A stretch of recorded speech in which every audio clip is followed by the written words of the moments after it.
Welcome to the Non-Sequitur Show. Continual watching beyond this point may result in terminal face palming and a complete loss of wokeness. You have been warned.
Hi, welcome everyone to the Non-Sequitur Show. Before we get started, I have a few things that I have to get disclaimed first, a few things to kind of get out of the way. Before we get into the actual meat of this particular video, first of all, I was supposed to have a co-host, the Logic Zone. He has not gotten back to me today, so I don't know if he's going to show, but if he does, I have a reserved spot for him on the panel here. I did talk to him last night. He said he was going to be here, so we'll see if he shows up. But either then, I will go solo on this particular episode. Again, couple disclaimers. One, I want to make it very clear before we even start this that my intent is not to bash on Matt Dillahunty for leaving the ACA. I'm going to discuss the topic the best I can, objectively, going about with the data and the information that I've discovered about the subject, and going back about a decade or even longer with some of the kerfuffles with the ACA and Matt Dillahunty. I do want to point out that I have somewhat of a disclaimer that I put at the beginning of this video. If you haven't seen it, if you somehow skip that part, the intro, which I don't think you should do because the intro is pretty cool. But I want people to know that this channel is set up to have conversations of a difficult nature. That's what this was predicated on, having topics that may not be comfortable for certain people, which is fine. We understand that. But if these are not topics you're comfortable with discussing or watching, turn off the video now. I don't think that anybody should have to watch anything they don't want to watch. You have it in your ability to decide on your own accord, by your own volition, to watch what you want to watch and not watch what you don't want to watch. So, with that said, people that do watch this, I will assume that you are on a sufficient level to discuss these topics without hyperbole, without rhetoric, without high-level emotions, because these are going to be some charged topics that I'm discussing today. They had caused a lot of kerfuffles and schisms within the atheist community over the last decade. So I don't want people to come back and say, well, I wasn't warned. Well, you were warned that you may not be able to handle these types of discussions. And if that is the case, then by all means, don't watch, okay? This channel may not be set up for you. It's set up for people that want to have these conversations. And nobody can tell us who and we cannot have on, and nobody can tell us what we can and cannot talk about. Another disclaimer. My mods, if people come into the live chat and they are trolling, do what you got to do. I will not accept bigotry. I will not accept homophobia. I will not accept racism. I will not accept intolerance of other people's positions if people can articulate a rational and reasonable response to them. I don't deal with trolls. They just go bye-bye. I have no use for them. I don't want them on my channel. I don't want them to subscribe to me. I have zero interest in dealing with people that have not developed any kind of ability to have rational discourse. So I will give you full control over that. And yes, Josiah, congratulations. And there was one other thing. The other disclaimer is that I'm going to be breaking this into about 3 or 4 different parts. The first part will be going over past kerfuffles with the ACA. And most of it will be just be talking about it. I have very little to actually show. This is not a visual type thing. This is going to be more of just me discussing it podcast style. But it will be based upon some of the things that have happened 10 years ago. Then I'll be moving to the current kerfuffle of Matt Dillahunty left the ACA, and then I'll be dealing specifically with the conversation I had with Arden of Eden, which was Matt Dillahunty's girlfriend. I will not be showing her messages because that's not how I operate. People know I do not show direct DMs. However, I will be showing my responses because they're my words. And I think that is pertinent to this particular topic because this shows exactly what happened to the ACA and why people are leaving it in droves. I do not support the ACA. I don't think I've ever really supported the ACA. Except maybe a long time ago. I mean, they did some good work. You know, I mean, the original version of the Atheist Experience, I cannot say I did not enjoy. I did. I like listening to Tracy Harris. I happen to like even Talk Heathen. I like Eric Murphy. I like John Larcotti. I think that's been his last name. Even Jen Peoples had some interesting stuff. But these are the old school type things. The show nowadays is 100%, I believe, moved to just a matter of battling of egos, and it went to full on what's called atheism plus and wokeism. That's exactly what we'll be talking about. So with that said, I have opened up the Hangout. It is going to be an open panel. Anybody can join, except for I will, again, give one more disclaimer. I did the other night offer for Artangelo to join this panel for this particular stream. However, I am rescinding that offer. It is not because of the conversation I had with Arden, even though she was adamantly not wanting me to have Artangelo on in a very demeaning and I think very aggressive and I think very, I would have to say disrespectful, I guess, very disrespectful way. But that was not the reason why I chose not to have Artangelo on. I had chose not to have Artangelo on because I talked to two people who are atheists that I trust immensely. One of them specifically I trust literally with my life. That having Artangelo on for this particular stream would provide no educational value, no probative value, and nothing of substance to which would be making this video any more informative about what was happening than if he's not on. And it would just distract from what I want to talk about. And I happen to agree with them on that. They gave me actual argumentation of why they said I should not have Artangelo on, and I listened, and I took what their rational argument was, and I changed my mind. That is what a critical thinker will do. Critical thinker change their minds. Oh, well, I have some people showing up here. I haven't got started yet, but I'm going to add you guys to the stream. First, let me welcome a few people before we go into this so they know kind of the direction I want to go on this. First, let me introduce a Godless Girl, longtime debater of the great debate community, and foe of Matt Dillahunty, I guess you can say.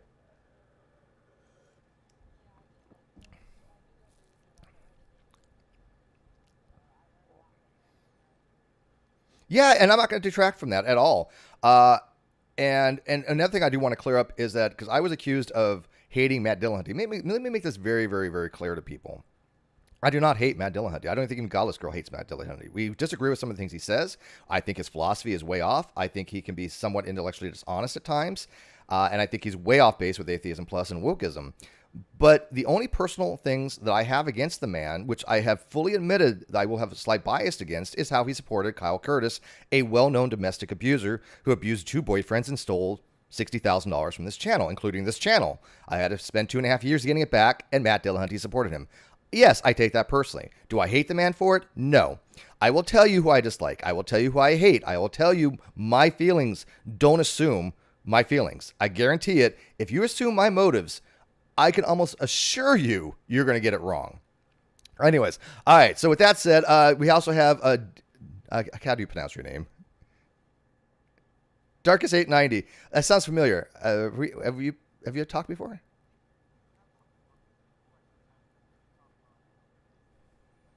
Awesome. Okay.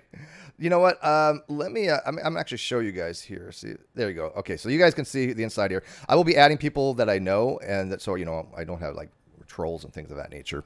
But yeah, I wanted your guys' input on this. Again, I was going to have a co-host, but I don't know what happened to him. So let's kind of dive into this. Godless Girl especially will probably have a lot to add to this because she was around during these times. These were going back over a decade to 2000, probably 11, I'm guessing 10, 2012, something in that ballpark. There's a video that is in my video description. It's by a gentleman, one of the greatest commentators I happen to find on YouTube by the name Noel Plum. I'm sure you might remember him, DA. I'm going to call you DA. DA, you remember him? You're nodding? All right, Godless, you remember Noel Plum?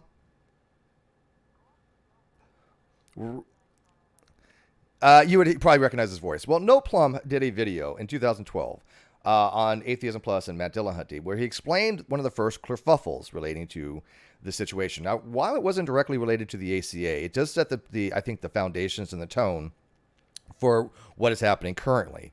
So, long story short, if I can make it as such, there happened to have been what was called free thought blogs back in the day. And these free thought blogs were predicated on what you would think it would be free thought, right? The ability to have discussions, difficult discussions, without fear of reprisal, without fear of trolling, and without fear of negative attacks. And I don't mean like calling somebody a poopy head, but I mean outright just vicious attacks that we see nowadays. If you happen to disagree with somebody, they vilify you. You're labeled a heretic. You're labeled an insurrectionist. You're labeled evil. They'll call you all kinds of names merely because you don't have the same social, political, theological, ontological, epistemological positions. It doesn't matter. The one way that dishonest people will go after somebody is if they can't refute your argument, they'll go after you personally. We've seen it numerous times. Oh, okay. I'm sorry. You guys are inaudible. I'm sorry. Let me fix that. So they didn't say anything about consequence. I'm sorry. Let me fix that. Goddess Girl, welcome back. Say something now. Oh, I didn't say anything that whole time. Yeah. And the other person, DA, said that he knew me from Facebook. So welcome, DA. Yes, we always have audio issues. That's one of the hallmarks of the Non-Sequitur show. We have to have some kind Wouldn't be non-seq without it. Thank you, right? It adds to the charm, okay? Very much does. Okay, so back in these days in these free thought blogs, which were led most specifically by a man by the name of Speezy Myers, who I used to get along with until he went full wokenism. He has a blog called Ferengula, and there was an issue with the blog with people having problems with the moderation censoring them and basically saying you can't talk about these specific topics, they're off topics, and they were moderating what was being discussed on a free thought blog. This is the same problem you find in the Atheist Experience on Facebook. If you go to the Atheist Experience Facebook group, they are so heavy-handed, it is absolutely ridiculous. They have probably dwindled down to absolutely nothing as far as their interactions, because they will not allow anybody to have any conversation they deem inappropriate, which is a problem, obviously.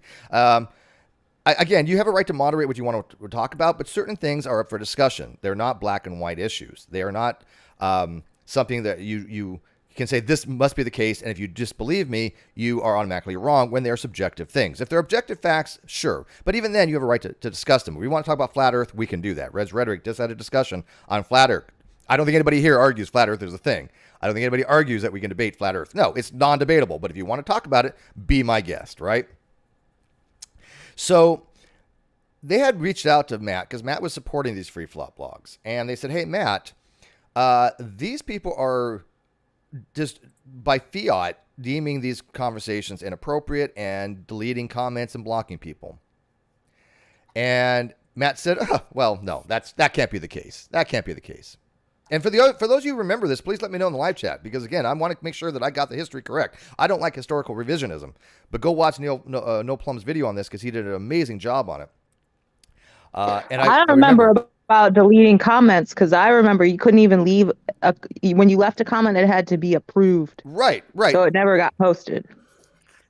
Yeah, I was never part of the free thought blogs. I just remember the whole thing blowing up because they just kept censoring everyone. Yeah, and I kind of came in like a little bit after the fact. I started my channel in 2013, so this was a little bit after the fact, but I kind of vaguely remember what was going on.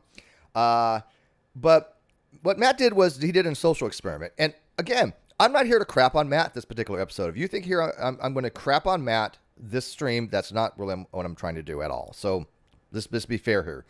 I think what Matt did was acceptable.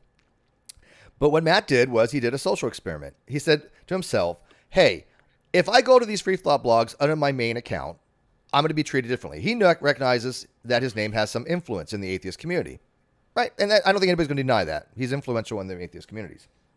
So he went in under a pseudonym by the name Curious, and he started asking the similar questions. And guess what happened to him?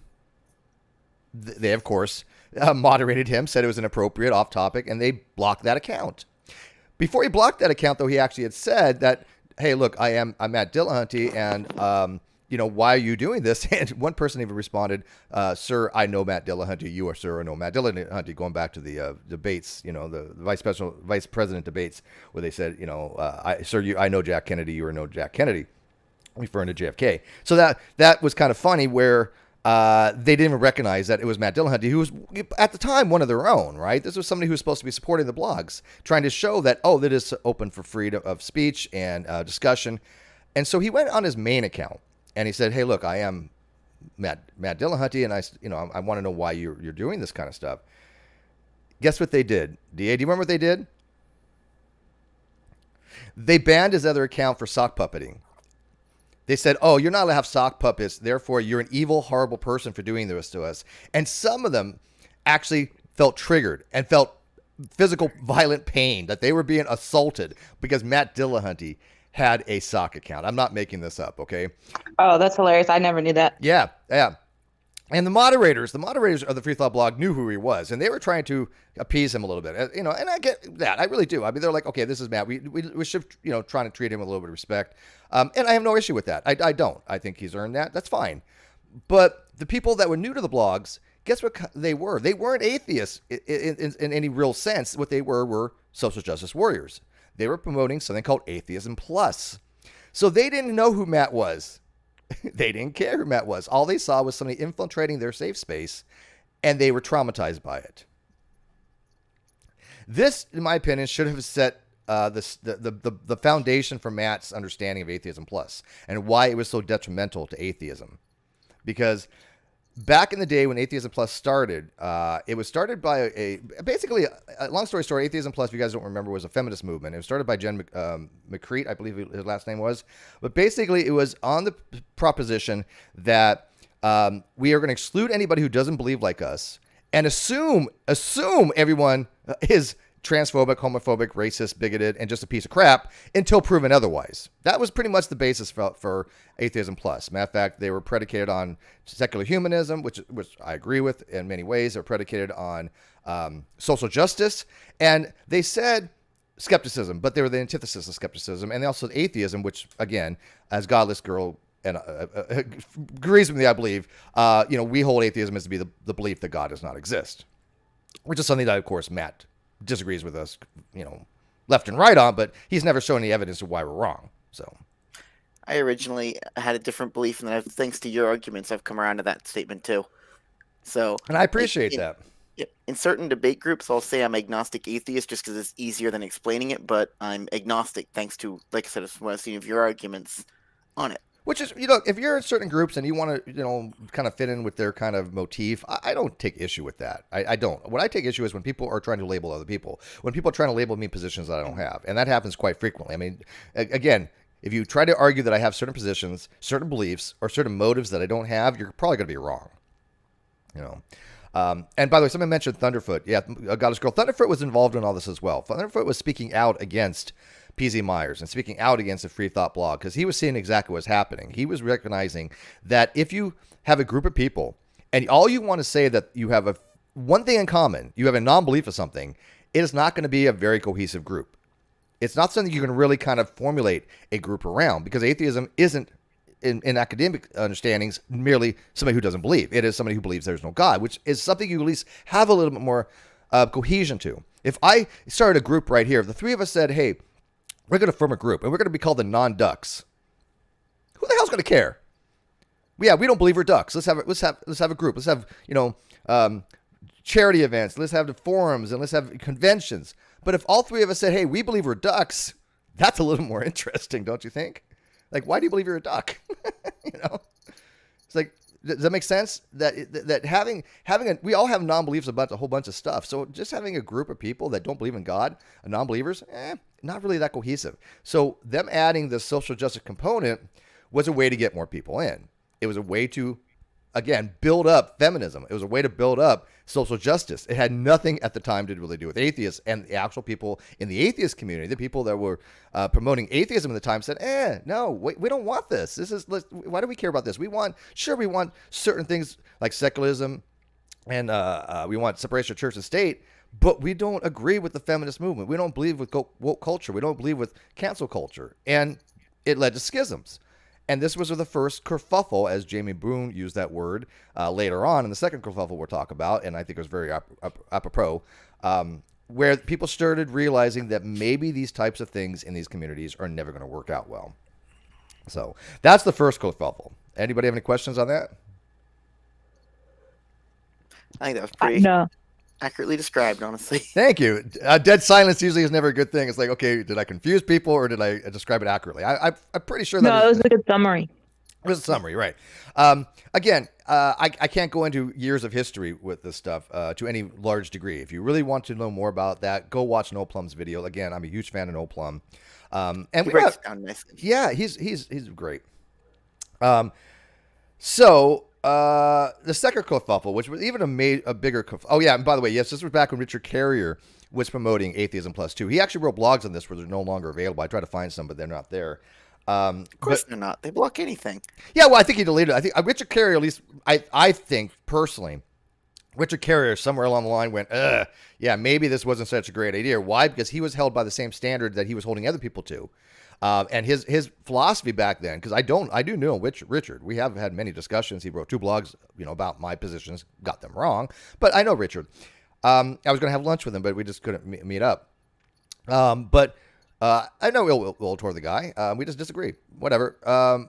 But he used to believe either you're with us, not with us, or you're against us. He was promoting the black and white fallacy that's ubiquitous in woke culture. Either you agree with us or you're wrong. Either you're with us or against us, which is, again, so detrimental to critical thinking and skepticism. I cannot begin to tell you how antithetical that is to being a true skeptic and critical thinker, which I've seen almost every single atheist group fall down that path of doing. Atheist Republic, American Atheist, Atheist Community of Austin. The only atheist group that I support, and I said until they give me a reason not to, is the Atheist for Liberty. And the reason being is because we have the same agenda when it comes to separation of church and state, same agenda of not having prayer in school, same agenda of basically having freedoms for people and not allowing a specific religion to dominate the discourse, because we see that happening, and to normalize atheism. Although they do, unfortunately, have the same mindset about atheism as the ACA, that is merely a lack of belief. But they're getting there. They're moving. I think they're moving, but whatever. But it's to be inclusive. But Richard Carrier was an advocate for Atheism Plus, and then he was taken down by it because he got accused of the sexual harassment. Correct. That's exactly what was going to say. Absolutely. He was a victim of his own design. Same thing that's happening with Matt Dillahunty and many other people. Because he basically went against the grain. He was accused of things, and whether they were true or not was irrelevant.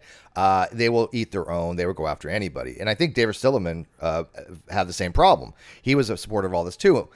It did come out that the people that had accused David Silliman of things came out in a court that they did lie. They did admit they lied. It was fabricated. This is not even something that's contestable. This came out in court, and they apologized to him. But not after his reputation was ruined, not after a long legal battle. All because of Atheism Plus, because they wanted to take him down. And the way to take him down was, we're going to make stuff up about him. We've all been through there. Every one of us that has promoted something that disagrees with the Atheism Plus and the woke communities, they have fabricated and lied about us in order to try to cancel us. I've been canceled so many times, it's ridiculous. I don't even care. I'm at the bottom again. So what? I still enjoy what I do for the most part, right? And that's all that matters to me. And if people want to watch, great. If they don't, it doesn't matter. It's still something that I am still able to do because I've never violated terms of service, and I still have a voice. So, I mean, God, how many times have you been canceled? Right. All right, so moving on to the second part, kerfuffle. This was much later on, and this was a little more contested. Actually, I would say it's a lot more contested. And this was when rationality rules. Again, somebody I've had discourse with which we didn't agree on certain things, but full disclaimer. I think Rationality Rules is a very civil person. I think he's very articulate. I think he's very intelligent. I think his philosophy is very good. I think he's come a long way. I think his philosophy is much better than it used to be, but he's gone to, to educate himself. He's gone to college, and I happen to like the guy.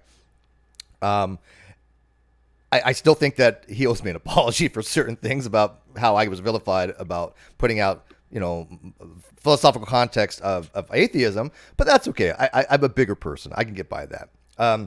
But anyways, Rationality Rules back about 3 or 4 years ago, was it? Had a video about trans people in sports.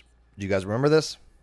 Oh, I remember that whole explosion. Yeah, I don't know any. If you were not around back then, you don't know the schism this produced. I mean, rationality rules single-handedly destroyed the ACA. I think it was the beginning of the end, and it was unintentional. And again, I'm not blaming rationality rules for anything, but I'm just trying to state the facts. This was the beginning of the end. Matter of fact, it caused so much discord that numerous people had left the ACA. Jen had left, Tracy had left, John had left, Claire had left. A lot of people had left the ACA. And so Matt had actually defended rationality rules. And I think, again, not to criticize Matt, I think Matt was right on this. I think Matt was trying to take the position where rationality rules may have gotten some things wrong. Those can be argued to your heart content. Whether his facts were right or wrong is a different video. But he had the right to make the video and talk about it, I think. And Matt was saying that as well. So they invited Rationality Rules down to the ACA to have a show with them. And they had Rationality Rules, and he can correct me if I'm wrong. He'll be watching this tomorrow. It's late for him tonight, so I don't think he's going to watch live. But he will be watching tomorrow, hopefully. Because he said he was going to watch it. That they invited him down, and he thought everything was fine. He was like, okay, I corrected what I wanted to correct. He apologized for what he wanted to apologize for. Whether you agree or disagree with his apology is neither here nor there. Personally, I've learned if you try to apologize to the woke, just to apologize, it's never going to go well for you. Never going to go well. If you actually make actual errors, fix that. Absolutely fix that. But if it's just to satiate them, it's never going to go well for you. By the way, can I have my mods start showing those things? We have comments that need to be shown. I can make another mod. I know April's working a little booty off there. I'm sorry, April. I'm putting you to work today. I don't have anybody else I can make mod. I made Josiah mod, but I think he had to take off. So I apologize, April. April's doing double duty work. Oh my goodness, I'm so sorry. Who can I make a mod? If you want, let me know. Maybe Kimomaki. He doesn't like to have mods though. I know she's doing double duty here, and so here I got these. All right. So he got down to the ACA just to find out that it wasn't over. And they sat him down. They had hours of meetings with him, and they basically vilified him. I think they created him to be a heretic. They excommunicated him from the church of atheism, or at least the atheist community of Austin, which I think was inappropriate.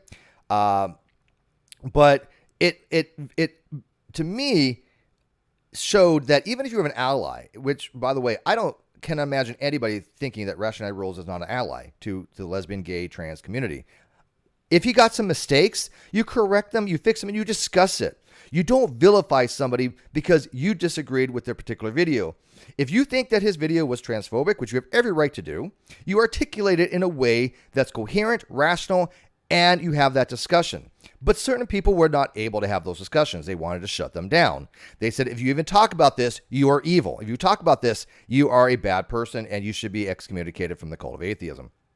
And I mean the cult of atheism plus, specifically, not atheism. I'm pro-atheist, obviously. I'm agnostic, but I support atheists. So long story short, another video I think I put in the video description. I think I did, but if not, I will rectify that. But there was a very good call by somebody named Brenda, who I've known a very, very long time. Goddess Girl, I'm positive, obviously knows Brenda, who was part of the GDC, the Great Debate Community, ages ago. And she had a wonderful call. I got to admit, it was a very, very wonderful call with Matt Dillahunty and Jamie Boone. She had been on my show the other day, and we talked for quite a bit. And she was trying to explain to Matt Dillahunty and to Jamie Boone that she had felt that Rationality Rules video about trans people in sports was being weaponized by transphobic people. And there's obviously an argument to be made there. The counter argument, obviously, is that, look, any video can be used to be weaponized, right? People that are dishonest, people that are full of hate, people full of bile, and people that are disgusting people are going to try to weaponize anything. That doesn't mean you can't have the discussion. You shouldn't have the discussion. But should you recognize the fact that these can be weaponized? Absolutely. And that's what Brenda was explaining to Matt Dillahunty and to Jamie. And Matt was, I think for the most part agreeing with her, but at the same time, I'm still defending Rationality Rules. And Jamie Boone was making it very clear, because he was having a coronary, if you watch the video, that these statements by Matt Dillahunty were his and his alone and do not reflect that of the ACA. Because at the time, if I'm not mistaken, Jamie Boone was the president of the ACA. And I have never had a bad interaction with Jamie Boone. Absolutely pleasant to talk to. I don't know what his feelings are towards me, but as far as like my interactions with him have always been very pleasant. The woke community, however, was not having any of this. They were not having the fact that Matt Dillahunty could have a civil conversation with somebody when it came to Rationality to Rules video.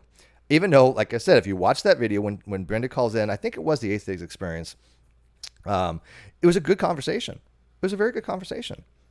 But the far left woke communities said, no, we can't even be having these. You cannot have conversations like this, and you cannot defend Rationality rules. If you do, you're going to be vilified. Matter of fact, one of the leaders of that was a guy named Essence of Thought, who basically said, if you even talk about this, you are a horrible human being. You're anti-gay. You're transphobic. I mean, the rhetoric was so hyperbolic and over the top to the point of being comical. It was flat earth level nonsense, right? And especially with how he drove Rachel Oates to being pretty rough too. I know he really went after her. Oh, I haven't got to Rachel yet. I plan to. Yes, you're absolutely right. That's a foreshadowing because I will get to Rachel in due course here. But yes, Rachel, I've known Rachel for a long time. Again, we haven't talked for a very long time. But Rachel, I promoted on my channel back when she had almost no subs. And I thought she was very articulate. I thought she was very intelligent. I liked her commentary. And I was happy to promote her.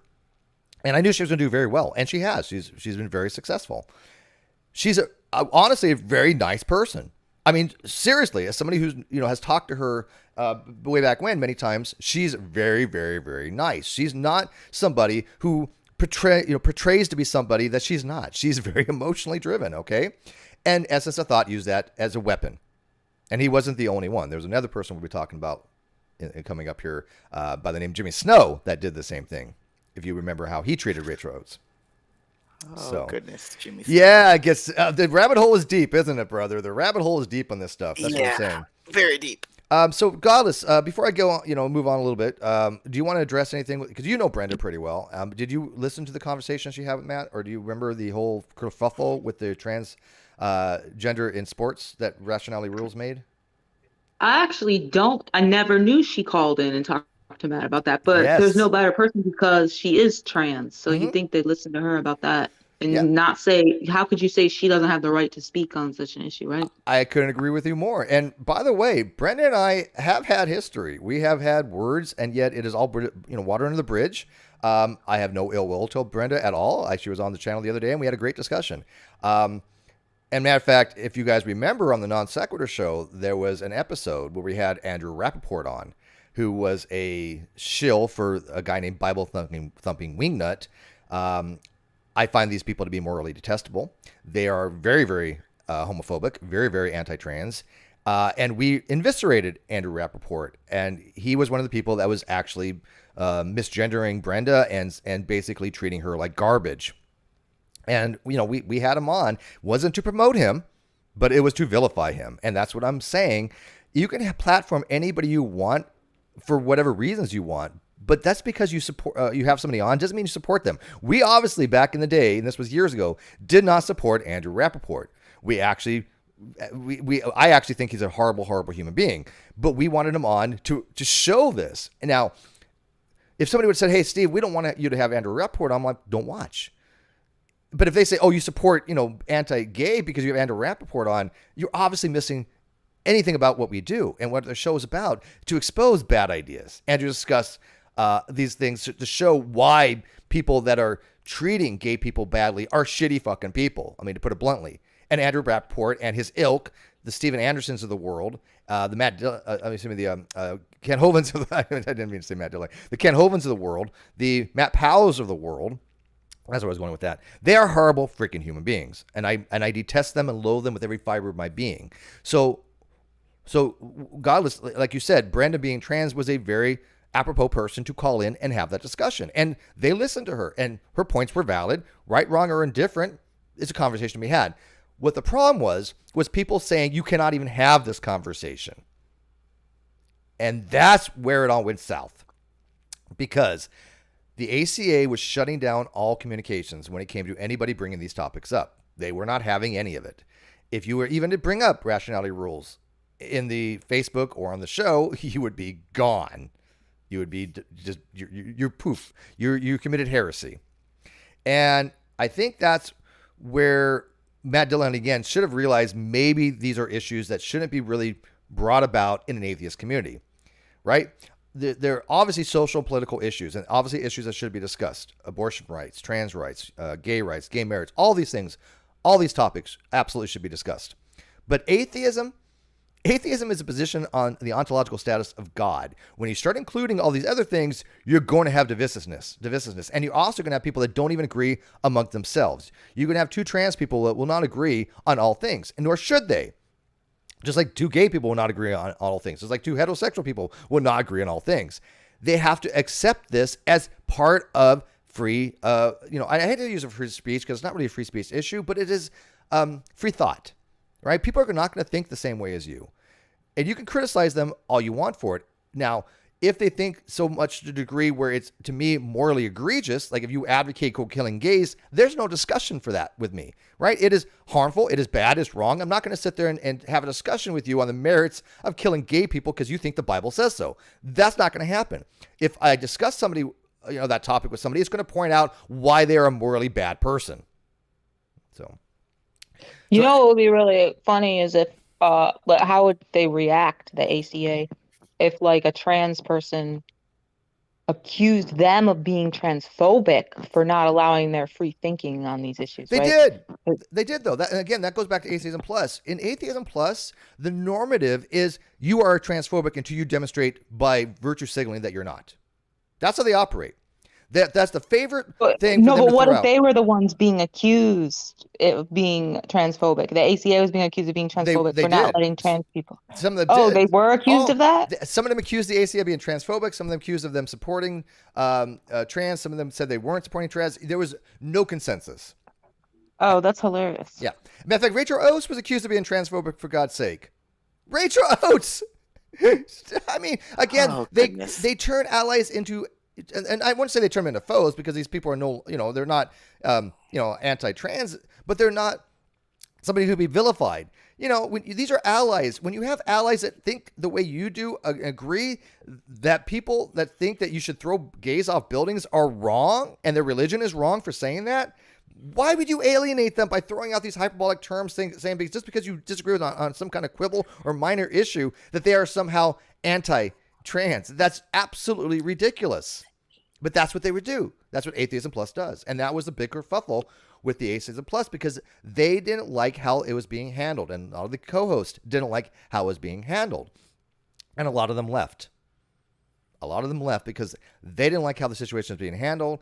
A lot of them did have issues with Matt Dillahunty because, again, I do believe very strongly Matt Dillahunty is all about ego. The show, even the corporation, because you have to remember, the ACA is a 501c3 corporation, right? It is a charity corporation. They survive on contributions, which, in my opinion, this is just me, I wouldn't support. I would never support or give them a dime, period. Me. You do what you do. I'm not going to call out saying don't support the ACA. But me, absolutely not. I wouldn't give them a penny because I don't think that what they do is of any virtue. Also, speaking of shall appear, Noel Plum's in the chat. He is not. Yep. That dude's like in UK. He's like 8 hours ahead. No Plum. Hey, welcome. Like a fly around shit. I guess caught this in my subscription box, and here I am. Well, you missed the good part because I already talked about your video, which is in the video description, and I gave you some praise. Yeah, whatever. Don't let it go to your head. But Noel was prophetic on this. I swear to God, Noel Plum was prophesizing what would happen a decade later. He was a little bit off on his time schedule, maybe, but he did prophesize that Atheism Plus would be the death of atheism. As far as online atheism, and to a certain degree, I think he's correct on that. And by the way, I'm talking like him for some reason because this is how he actually talks. I don't know if you actually listen to No Plum, but this is how he actually talks. But he did prophesize this, that Atheism Plus is incongruent with genuinely having groups about atheism. And the kerfuffle with the rationality rules was that people did not want anybody to even remotely support rationality rules. That PC Myers called him transphobic. PC Myers vilified him. It was all about woke signaling and, if you know, hey, yeah, let's go after Rationality Rules. He's a horrible human being. And Rationality Rules is like, hey, look, I'm an ally here. If I made some mistakes, I'll fix it. And he tried to fix things. If you got some data wrong, if you got some information wrongs about the technical aspects of his video, he tried to correct that. What else do you want from somebody? If you make a video and you get things wrong, you fix it. You don't vilify them and excommunicate them merely because you think they got some things wrong. One, if it's objectively the case and you can show papers and things of that nature, fine. But if it's a subjective case, you just have a matter of different opinion. So what? And it's almost like a free thought blog would be a great place to discuss these differences, and you could discuss them and come to a conclusion. If you're allowed to speak. But free thought isn't about free thought. Most people that don't understand that free thought in the atheist view is think like us, and if you don't, you're free to leave. Right? That's what it means. So with that said, that was the second schism.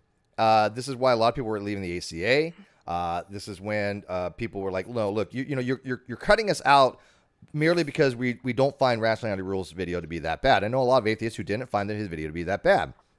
And the ones that did said, okay, he did try to correct it. He did try to fix certain things. Move on. But they would not have that. It was one of those things where you have to vilify somebody to the point where they're so destroyed, they cannot come back from it. That's their motto. Destroy them until they're razed to the ground. Now, Rationality Rules has probably never fully recovered from it, but he's done very well. Why? Because he's intelligent. Why? Because he really has good, decent content. No, I don't agree with him all things. We had I would say, not visceral, but we had really strong communications between us on the position of atheism and logic and things of that nature, which I think now he has kind of moved more toward my position. I'm not going to quote him on that, but he has reached out to me not too long ago and said, hey, Steve, you like my next video because I'm kind of agreeing with you after going to the college on it. But we've always treated each other civilly. And this is something that I really need to emphasize with people. Treat people with respect and civility, and you're not going to have that many problems, okay? It's when you start condemning people merely because they disagree with you. The people that I have excommunicated from my life went after me personally. The people that supported Kyle went after me personally, right? They've tried to vilify me and saying things that I did things wrong when I didn't do that. Right?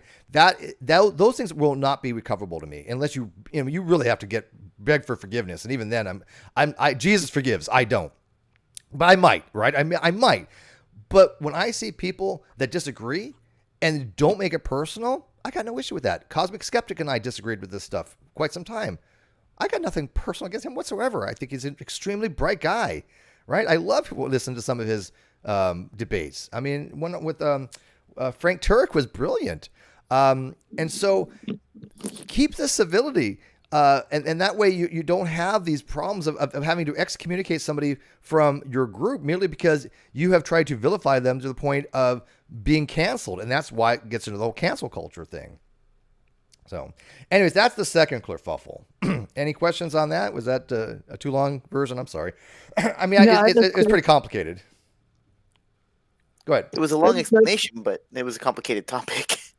This went on for years. This is nothing. Yeah. This is nothing that blew over overnight. In fact, there's still ramifications from it. And it's amazing to think that one person could have so much influence on a particular organization, because all the organization had to do was say, yeah, we think Rationality Rules has some, has some video, has some issues. Let's, talk about it. Or even better, say, hey, look, this has nothing to do with atheism. It's not our thing. If you want to talk about that in some philosophical group, go do it. Or some social political group or transgender studies or gender studies or whatever you want to talk about. But it's not having to do with atheism. But Atheism Plus had been so ingratiated into the atheist community that Atheist Community of Austin was no longer about atheism, which I'm not even sure if it even was. It was about social justice. Let's see here. Okay, Wesley, how are you? Fine. How do you do? I think I've talked to you before, haven't I? Possibly. I think you look familiar. Welcome to the NonSequitur Show. Do you want to add anything before we continue? Well, I'm a brute. I tend to throw the meat on the table as a raw steak, unsautéed. I like mine dry aged. Guga, have you ever watched Guga Meat? I love that show. Guga. Oh man, that's amazing. All right. Yeah, go ahead. Here it is plain on the table. The second coming happened. Oh, I do remember you. Yeah, I do remember. Jesus said it is time. And the devil said, sad and delicious. Then he appeared, Jesus did, on August 25, 2005, and told everybody on earth, all people, all nations, tell the vision. Then Jesus loosened Satan and allowed Satan to pull a fire down from the heavens. And Satan used that fire to rape the minds of all mankind, saying, I shall turn and toss you violently like a ball. Perverting words Jesus wrote in Isaiah 22. Oh, wait, well, quick. Leo, stick around, Leo. Stick around. I got a super chat, run around $5. What the hell exactly Atheism Plus? Atheism Plus is, again, a movement where it combined atheism, secular humanism, skepticism, and social justice. So Wesley, yes, I do remember you. So my first question to you is, why do you come onto this particular show that has, and talk about what you're talking about, has no relevance to the actual topic? Well, to ask you a question. But it has your war against Jesus, and that's what you do. Well, hang on. Let me Wesley, let me ask you. Omni tattoo your only weapon? So let me again ask you my question first. This particular episode has to do with a very specific topic about Matt Dillahunty leaving the ACA. Why are you coming onto a channel and introducing a completely irrelevant and different topic that is not having anything to do with what the rest of the panel is discussing? Well, in your war against the vision from Jesus Christ, children die. Okay. So once again, you are coming onto a panel to talk about something that's completely irrelevant because you want to. You all have right. two heel teeth in your mouth. All right. So I just want to make sure that people recognize that. Anyway, Atheism Plus doesn't exist anymore, correct? That's an interesting question. I still think it does, but in remnants. In kind of, I mean, I don't know how to answer that. It does peek its head up every so often. I think it's nowhere near what it used to be because they have so many people have left the atheist communities and left Atheist Republic and left American Atheists and left Atheist Community of Austin because they are so sick of wokenism. Just so sick of being told they're bad people merely because they have a disagreement with people that are in the communities. So is he... There's no kind of refugee group for all the people that left, huh? Well, there was on Facebook, there was these groups called the Atheist Experience, Unofficial and Unapologetic or something like that I'm a member of. There are these other groups out there where they're a lot more open to dialogue because when people were getting kicked out of the ACA on Facebook, they were just going to other groups with the Atheist Experience name in it, but they were no longer fan pages. They were like, oh, this organization shuts down communications. This organization, in my opinion, and I don't use this word lightly, but in my opinion, the ACA is run like a cult type mindset. It really absolutely is. But I do understand that they have a board of directors, that they have to do certain things legally. And that's the problem that we got into just currently, why Matt Dillahunty left the ACA. And I'm still talking about I'm still talking like Noel Plum. Why am I doing this? I swear to God, I'm not doing it on purpose. I got no Plum on my brain, I guess, and I'm just talking like him. I like the way he speaks. I really do. Oh, that's funny. Yeah, I was gonna have. Look, I'll have Wesley on another show. That's fine, Wesley, if you're listening. But don't come into a panel and hijack the conversation. That's disrespectful to the panelists. It's disrespectful to the host. It's disrespectful to the live chatters. You just don't do that. You talk about the topic, unless some people might want to change it. But right now we have a very specific topic, which is Matt Dillahunty finally leaving the ACA. So let's discuss this. Do either of you know the situation why Matt Dillahunty left the ACA? I know he made the video, and I plan to watch the video, but I didn't see it yet. Did you say that's on the itinerary tonight? I'm not playing any videos. Oh, okay. I don't even know I put the video in the video description or not. I don't think I did, but anybody can go find it. Oh, I assume you watched it though? Oh, I watched it. Oh yeah, absolutely. I watched it. Yeah. I watched bits and pieces while I was getting some stuff ready for my sub, but unfortunately I didn't get a chance to see all of it, and I was trying to pay more attention to the stuff I was getting ready. Okay, well, I'll give you a very short synopsis. My idea of short. Run around, another $5. Thank you for the super chat. If you want to super chat and you want to become a member of the channel, by all means. This channel does not make that much money, as much as it used to by any means, which is fine. It's understandable. But I still want to put out amazing content. I still want to do these shows, and I still want people, if they want to support the channel, to do so because it is extra income for me, and I appreciate it. Run around. What's your view on trans men swimming against pure women? I'm not going to discuss my views on trans and sports, but this particular episode, because it would hijack from the actual conversation. That would be for another episode, which I think is something that is very worthy of having a discussion, but it would hijack from this particular topic. So I'm not going to get into that. That's been going on the chat a lot. I've been paying attention to chat, and it's been going off on that topic. Yeah, and that's fine, but it's not going to be something that I really want to dive into this particular episode.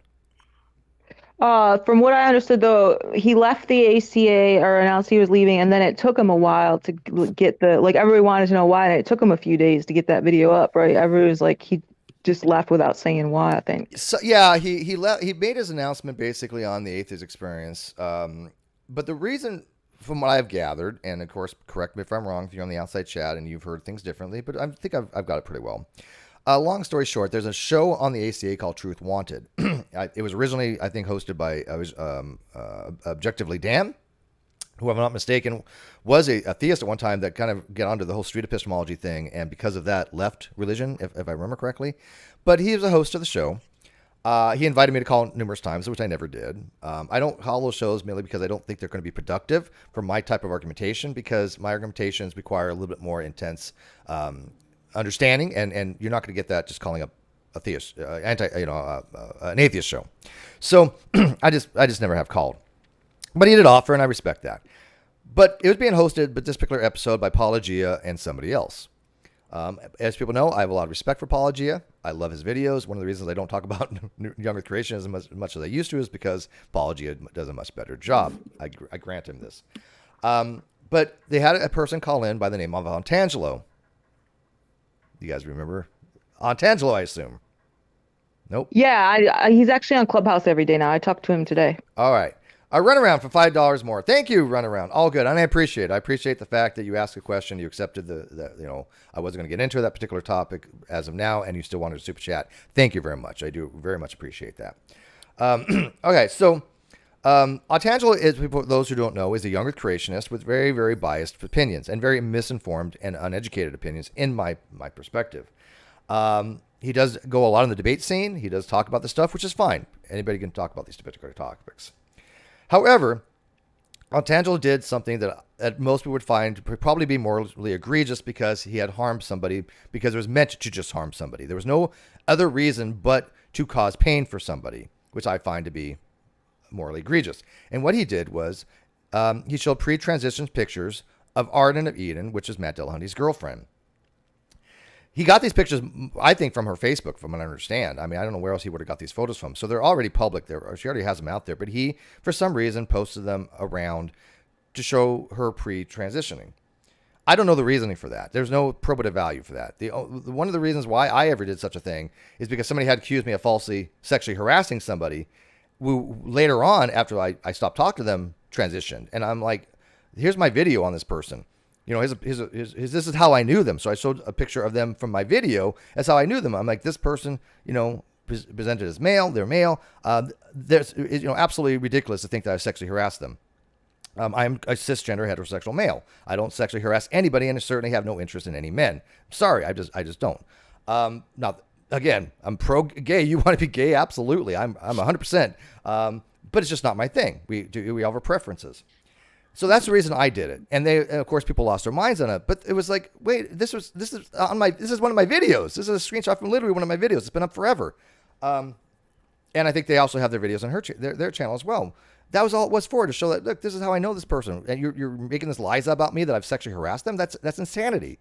But what Antangelo did was showing pre-transition pictures of Arden just to cause pain, I guess, right? So with that said, Antangelo called into Truth Wanted, and they took this phone call, which a lot of places do. Matt Dillahunty had an issue with this. He was like, hey, we shouldn't be giving Antangelo a platform. He did this, blah, blah, blah. Matt has every right to argue this, although Truth Wanted is not his show. The ACA decided to make a statement about this, but they did not make the statement on Truth Wanted, which is what Matt Dillahunty wanted them to do. They wanted Truth Wanted to put out a disclaimer saying, we had Antangelo on, we apologize for it, we're not going to have him on again. But I guess Truth Wanted didn't want that, or the ACA did not want that. But The rebuttal to Matt, from what I understand, was, Matt, you have a platform of your own. You have your own channel. You have the ACA, the Atheist Experience. If you want to put some kind of disclaimer out. So wait, let me just ask really quick. What you're saying right now is what Matt Dillahunty goes over in the 30-minute video? That's just what he was. Yeah, this is what he said. Okay. Yeah, this is what he was talking about. That they want to put a disclaimer on the Truth Wanted, but they did on they did eventually put the disclaimer on the Atheist Experience without letting him know. They did not tell him that they went and did it, and they still made him under the impression that they weren't going to do it. This is where it gets really interesting. And this is, again, I will tell you, I actually am on Matt Dillahunty's side on this. They disconnected the day he kind of left, they disconnected his email, right? So he couldn't get any of his messages. They isolated him. They ghosted him, okay? After all he's done for the ACA, he was treated like crap. There's no other way to say it. He was treated like crap. And again, I am no fan of Matt, especially on some of his positions, but you have to respect what he did to the ACA. He put them on the map because of his ego, sure. But he's a charismatic person who put them on the map, and he was treated poorly. However, he also had to realize that it's not his show, Truth Wanted, and also the ACA is a 501c3. It is the Atheist Corporation of Austin. They have certain things they have to abide by, and he's not on the board of directors. He's not the president. He's a host. He's a personality, right? That's it. He's a personality, and I think there was a little bit of probably blame on both sides, but I can understand Matt wanted to leave.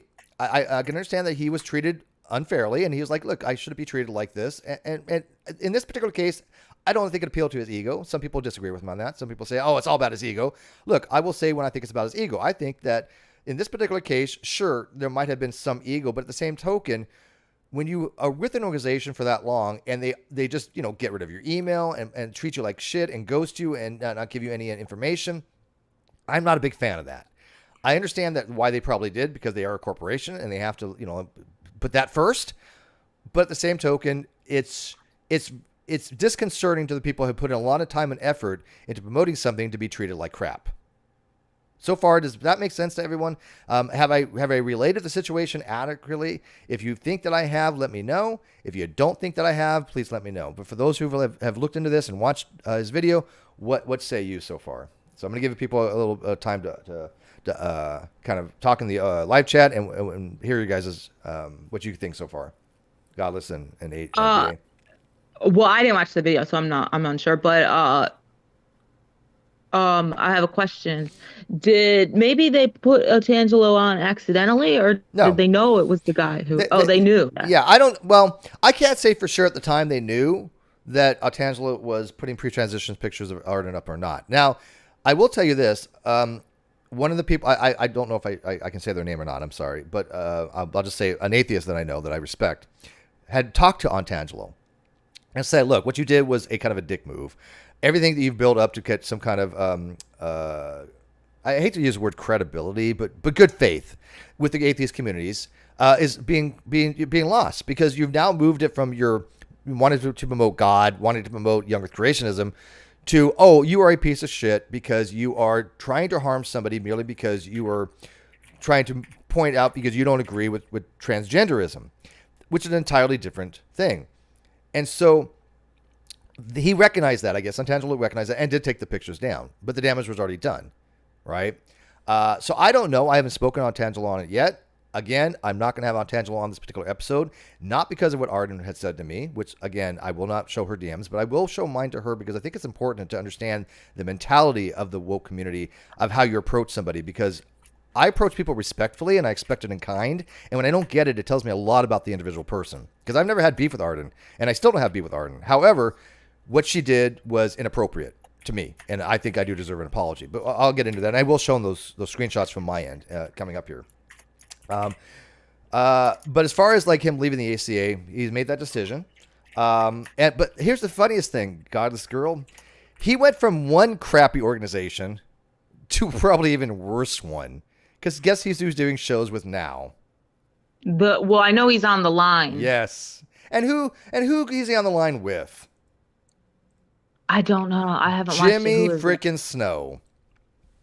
Who? Jimmy Snow? Mr. Atheist? Oh, why can I not remember who he is? I know the name, but remind us who he is? Sure, I would love to, because in the video description, I have an open letter, not just to Matt Dillahunty, if you want to read. I have an open letter to Jimmy Snow. Jimmy Snow was one of the people that helped Kyle Curtis steal this channel and $60,000. And when I say that, I mean he enabled him.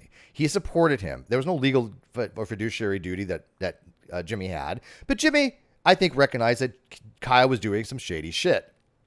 I had reached out to Jimmy because we were friends at the time, right? Jimmy didn't have anywhere near the size channel he had now. But Jimmy and Kyle decided to get together and say, hey, we're going to have this other offshoot of the NonSequitur show called Ad Homies. I was like, okay, cool. Go do your thing. Go start another channel and have your show. I'm all for it. Knock yourself out. I want to do the same thing. It's cool. I mean, there has been no problem with this. But that's not how it happened. And Jimmy was supporting Kyle, saying, hey, Steve, Kyle's going to pay you the money. And I said, Jimmy, do you even verify that the money's there? You claim you're a skeptic, and yet you're believing somebody by faith, even though we're telling you that probably the money's not there, that he took the money and spent it on things. But Jimmy didn't want to have any of it. And so I made a very polite and respectful recommendation to Jimmy in my open letter to him. And I recommend everybody go read that letter after this video. Go read my open letter to Jimmy, because it will haunt him to the day he dies. And I hope it does, because he's a piece of shit. So I said, hey, Jimmy, all you need to do is just ask Kyle to show you the funds. Show you the bank account. That's it.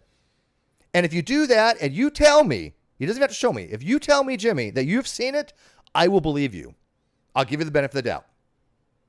I think that's a pretty fair offer, don't you? But Jimmy wouldn't do it, which implied to me that he knew the money wasn't there. And so he continued to stream to this particular channel with Kyle Curtis after cease and desist was given. And after people had been telling Jimmy, Kyle has stole the money. Kyle has stole the channel. Kyle is lying to people. And it did come out in court, for those who do not follow the NonSequitur show. It did come out in court that Kyle Curtis not only took the money, but he actually submitted altered bank records to the court. He submitted altered photographs to the court. He submitted altered bank statements to the court. And he also lied in deposition. And he forged signatures. He even that sounds like a lot of felonies. Oh, well, I've spoken to a detective in North Carolina. I've also talked to the assistant district attorney, who, by the way, loathes Kyle. The assistant DA has told me straight up they never want to hear his name again. This is her words. The detective still, last time I talked to the detective, they said we're still looking into it. I've emailed him twice recently. He said we're still looking into it. There is no statute of limitation on embezzlement or perjury of this nature. And so I don't know what the status of it is, but yes, he, in my opinion, absolutely committed felonies. I mean, there's no question whether he lied or not. He lied. So he turned it from just like a civil matter to a criminal. He went to jail over this. He actually went to jail. He had a criminal and civil contempt charge, and he didn't show for those. And because he didn't show for those court cases, there was a $10,000 bond put on him. He was arrested in North Carolina for domestic abuse, a simple assault on one of his partners. I have that video on my other channel, the CCTV, that I got from his ex-boyfriend, because his boyfriend felt threatened and endangered, and he wanted people to know the real Kyle Curtis. So I put that video on my YouTube channel. It's still there. Nothing wrong with it. It is, again, CCTV. And so, this, by the way, Matt Dillahunty was supporting Kyle. Remember, Matt Dillahunty was supporting Kyle, and he even said, for when it came to Ben, which was one of Kyle's other ex-boyfriends that he had abused, that the testimony came down to, quote, a drunk ex-boyfriend. And he said, congratulations on your win, Kyle. This was Matt Dillahunty who said this. He was supporting Kyle Curtis, even though he knew nothing about Ben, who's a very great guy, and said that, oh, he's just a scorned drunk ex.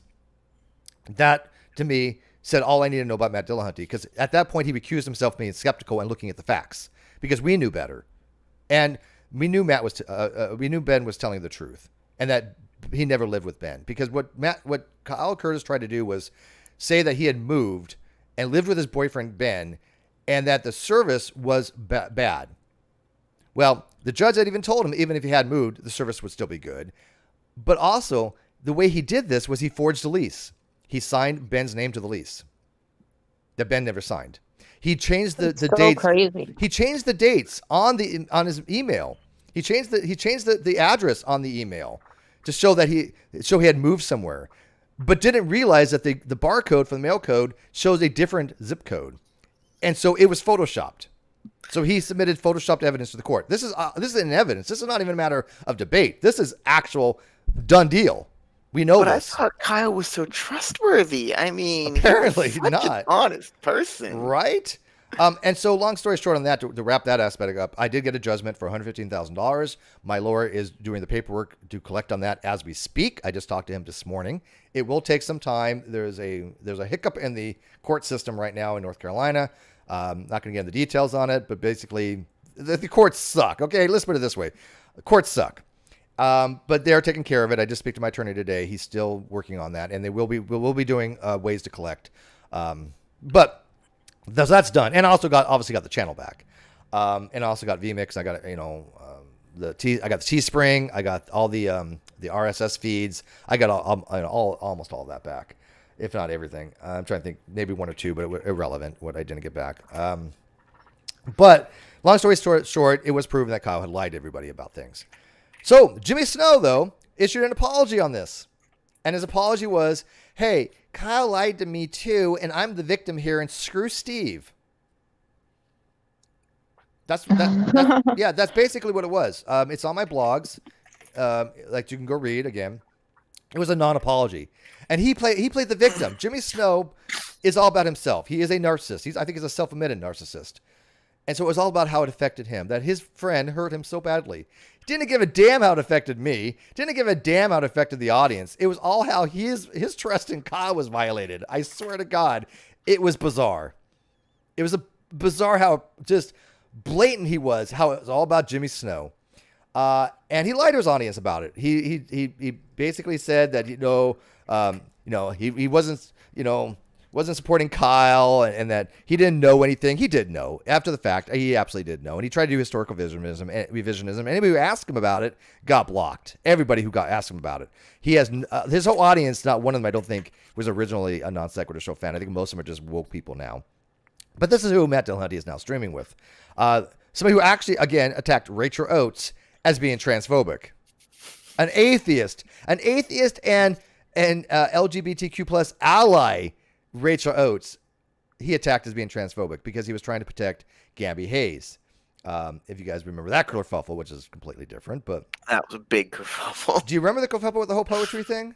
Oh yeah, I remember it, and Rachel was completely correct on her assessment. 100%. 100%. Look, even if you didn't agree with the review of the poetry of Gabby Hayes' poetry, the point was Rachel is, I would consider to be somewhat of an expert on critical analysis, textual analysis as far as poetry. This is what she does. This is what she studied. Okay, so her review of it has some weight to it. Jimmy wasn't having any of it. And by the way, he did absolutely try to do historical revisionism on how that all came about because she was asked to review it. She did. And all of a sudden, he's just crapping all over her. And Rachel's like, what the hell's going on here? Why are you lying about this, Jimmy? Because that's what Jimmy does. Jimmy lies and we will absolutely change history to save his face in front of his audience because he's a narcissist. He can't admit that he screwed up. And to attack Rachel Oates, one of the nicest people I've ever met, that just blows my mind. Yeah. Gabby Hanna. Who did I say? Didn't I say Gabby Hanna? Didn't I? God is Scummer. I think you said Gabby Hines or something. Gabby Hanna. Yeah, Gabby Hanna. But yeah, hearing his revisionism and then seeing the actual message is just insane. Yeah, and so do you, from what you know about the situation with that particular kerfuffle that Matt Dillahunty is now streaming with Jimmy Snow, would do you agree that Jimmy Snow was absolutely vilifying Rachel and just, I think, being grossly unethical? Yes. Okay. That was incredible. And you don't have to agree with me, by the way. If you don't, by all means. Oh, no, I thought he was unethical about it as soon as I saw the actual messages coming out and seeing his narrative compared to what was actually shown. Yep. Yeah, and the videos came out of this, and Rachel's videos were amazing. I've watched them, although it has been some time. But I think she definitely demonstrated beyond all doubt that Jimmy was lying. And Jimmy then went on again to be, accused of grooming his subs and being inappropriate with his subs, which is a whole different issue. I had somebody comment the other day when they read my blog, my open letter to Jimmy. They said this was, something along the lines that was good, but they would have wished I would have included Jimmy being inappropriate with his audience. But my counter to that is nobody knew at the time. This was written in, I think, 18, 19. I really didn't know about that. And that was after the fact, so I really couldn't include it in my blog, to be fair. Oh, April did good. You didn't have to block anyone. Good. Look, I don't like having to block anyone. I don't.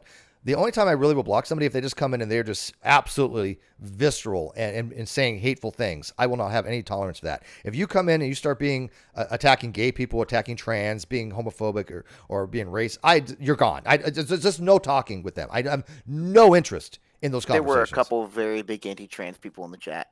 There were some what? There were some anti-trans people in the chat. I'm sure my mods took care of it. I mean, like I said, I'm giving them. They got roasted. I haven't really been paying that much attention in the chat, and I do apologize. I'm trying to, in my mind, go over this stuff because there's a lot to go over, obviously. So. Yeah, and I'll say with Matt, one of my things is I used to like watching the Atheist Experience. It was a really good thing. I liked listening to the discussion. Then Matt comes in and starts to make it very much about hanging up, and then it's just like that's the name of one of the shows, the Hang Up, right? Yeah. Yeah, it all became about Matt's ego. And how many times can you have a theist call up and say, hey, I don't believe you, right? The Atheist Experience, stopped being about atheism a long time ago. Again, I am sorry, not sorry, but when you have a show telling people atheism is merely a lack of belief, you're wasting everybody's time. I want to watch a show where you say, hey, look, atheism is the belief that God does not exist, and let me explain to you why there's no such thing as God. Those are the shows I'm going to have an interest in, right? Yeah, going in and debunking claims. Yes. That's the way to do it. Yes. That would have been a good show. And I liked the original discussions where they actually would talk to the theists about it, because it provided some good show watching, and it provided me a lot of foundation as I was just leaving religion. Oh, so okay? Well, can I ask what you were left? It was Roman Catholicism. Okay. Yeah, I mean Tracy Harris was brilliant at that kind of stuff. Yeah, and I'd been like going back and forth in and out of it since I was like 6th grade, but they really helped me finally just get out of it completely. Yeah, I consider the Atheist Experience like the gateway drug to atheism or to philosophy, because they get you started, but they go no further. This is why a lot of people wanted more. This is why the people that are actually interested in atheism and philosophy, they don't listen to the ACA. What they listen to is people like Real Atheology. They'll listen to Answers in Reason. They'll listen to even some of the Christian channels. Capturing Christianity and Inspiring Philosophy will often have PhDs in philosophers that are like Oppie and other people that will argue against these apologists like William Lane Craig, Luke Barnes, who I happen to think Luke Barnes has he's a really brilliant guy actually, and his conversation with Dr. Alex Malpass, who's an atheist, was brilliant. It was a really good argument on fine tuning. I think they did both really well. But the Atheist Experience doesn't talk about the complexity of those arguments. All they do is basically laugh and mock the theist. And that doesn't get you very far.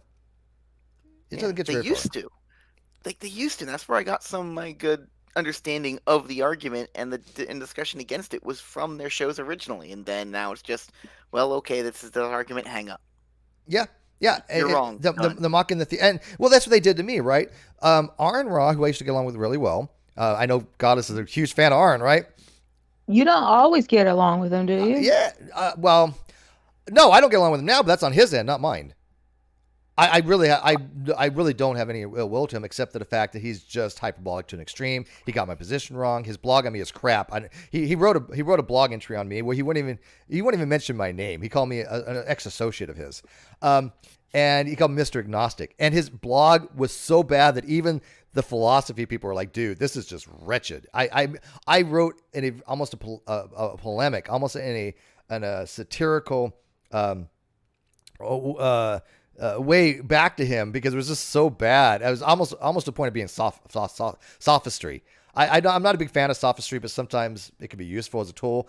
His blog was so poorly written and so wrong, philosophically speaking, that even the people that sided with Aaron was like, "Yeah, this is crap, dude." But I don't hold him any ill will. I think Aaron really believes what he believes, but his philosophy sucks. I mean, he's ignorant as hell when it comes to philosophy. He admits that too. He said, "I'm not interested in philosophy." Correct. Absolutely. Now, has he done great things for atheism and biology? Sure.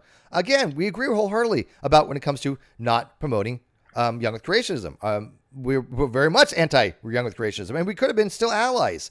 But Aaron decided to do what Matt Dillahunty did, side with Kyle, and of course, say Steve's wrong by fiat about how he approaches atheism and his use of the terms and the logic, even though he gets the logic wrong. The day Aaron stopped talking to me completely was on Facebook, where he had been saying that I was using a double negative when I had used the negation of B, negation of P, which is negation of the predicate and the negation of the proposition. These are two different negators. They're not a double negation. You can't just slap them together and say it's double negation. This is basic logic, if anybody knows this.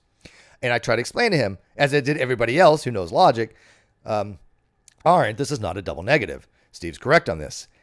And finally I said to him, godless, I said, Aaron, if you can't show it, you don't know it. Because that's what he said, right? Correct. That's when I got blocked. If I remember it correctly, which hilarious. I think I am. So yeah, because he shouldn't be talking about logic, basic logic, if he doesn't understand his mistakes. And even logicians were telling him he was wrong. I mean, this is something that's objective. But for the longest time, he even said to me one time, he said, if you're right about what you're saying about atheism being the belief that God does not exist, my entire life's work is for nothing. Basically his words. I'm like, wow, that's not hyperbolic. I was like, dude, come on. Just, if you change your position to like rationality rules, I think has, and even cosmic skeptic, I believe has, to, atheism is more best understood as a belief that God does not exist. And let's explain why. Who the hell's going to care? People are like, okay, great. Because a lot of atheists I know want to explain to people why there is no God. They don't want to sit back and go, I don't believe you. They're going to be like, no, bring me a theist and I'm going to explain to them why they're wrong. I enjoy those conversations. I really do. I like watching people have bad arguments. Say, let me just go one step further. Not just I'm not going to explain why your argument is bad, but I'm explain to you a better argument why you're just wrong. So, anyways, that's the Kerfuffle in a nutshell. I'm going to move away from the Jimmy Snow and the Aaron Ross stuff. Unfortunately, like I said, Aaron has been a big help to this channel. The video on this channel that has the most views was him and Ken Hovind having a debate that I did the majority of the work to arrange. That wasn't Kyle. That was almost all exclusively me. But that you only do 5%. I know, right? I mean, damn, what the hell did I do to this show except to, get all the guests, communicate with all the guests, do everything but the artwork. All the good guests. And do most of the conversations of any kind of caliber when it comes to philosophy or science. Because we all know Kyle was not a philosopher nor a science person. So with that said, I still respect Aaron. I hope one day he comes around. I don't begrudge him by any means. I think he's just, a little bit over the top. But Matt Dillahunty, I think, really does owe me and the NonSequitur show a huge apology for supporting Kyle Curtis. I really do. But again, I'm not going to be holding that against him. But that leads us to the next part. The other day, as I said, I had offered for Antangelo to be on panel. And I have rescinded that, and I explained why at the beginning of this episode. That I had two people that I do trust tell me it would not add anything advantageous to the topic, and it would just distract from it. Okay, so I changed my mind. Correct? So, just before that happened, I believe this was yesterday or the day before, I had Arden reach out to me. Somebody who I've never spoken with, although I've never had any beef with. In fact, I found some of what they were saying in certain videos of interest. So I'm going to remove the panel here, and you guys are going to have to see from the outside here. Oh, maybe I can present. 1 sec. Let me see here. It's probably going to be too small if I do that. Well, that's okay. I'm going to get going anyway, but I'll thank you for having me on, Steve. Yeah, anytime, Godless, anytime. I'm probably going to tip out too. It's good being on here. This is a late episode. I started at 5 o'clock, and it's already 6:30. It's already 90 minutes already. Amazing. Yeah, I'd been wanting to get on for a while, but then the cow kerfuffle happened, and it's like, I'll wait for this. No worries, no worries. I'm going to duck out and let you guys go. I got stuff I need to get done. All right, buddy. I appreciate you dropping by. Yeah, absolutely. Take care. All right. So let me show, and it's still open there, so if anybody want to come in, I'm just setting this up right now because I didn't have a co-host. Oh, before I do though, let me show this. So this was a statement made by the ACA that they recently put out, and basically, I think this is probably what Matt maybe wanted read, or something along the line read it on Truth Wanted, denouncing having Antangelo call the show or not. Now, again, my position is, look, anybody can call in anywhere. It's up to the show and the host to determine who they want to have on. I don't do cancel culture. I just don't.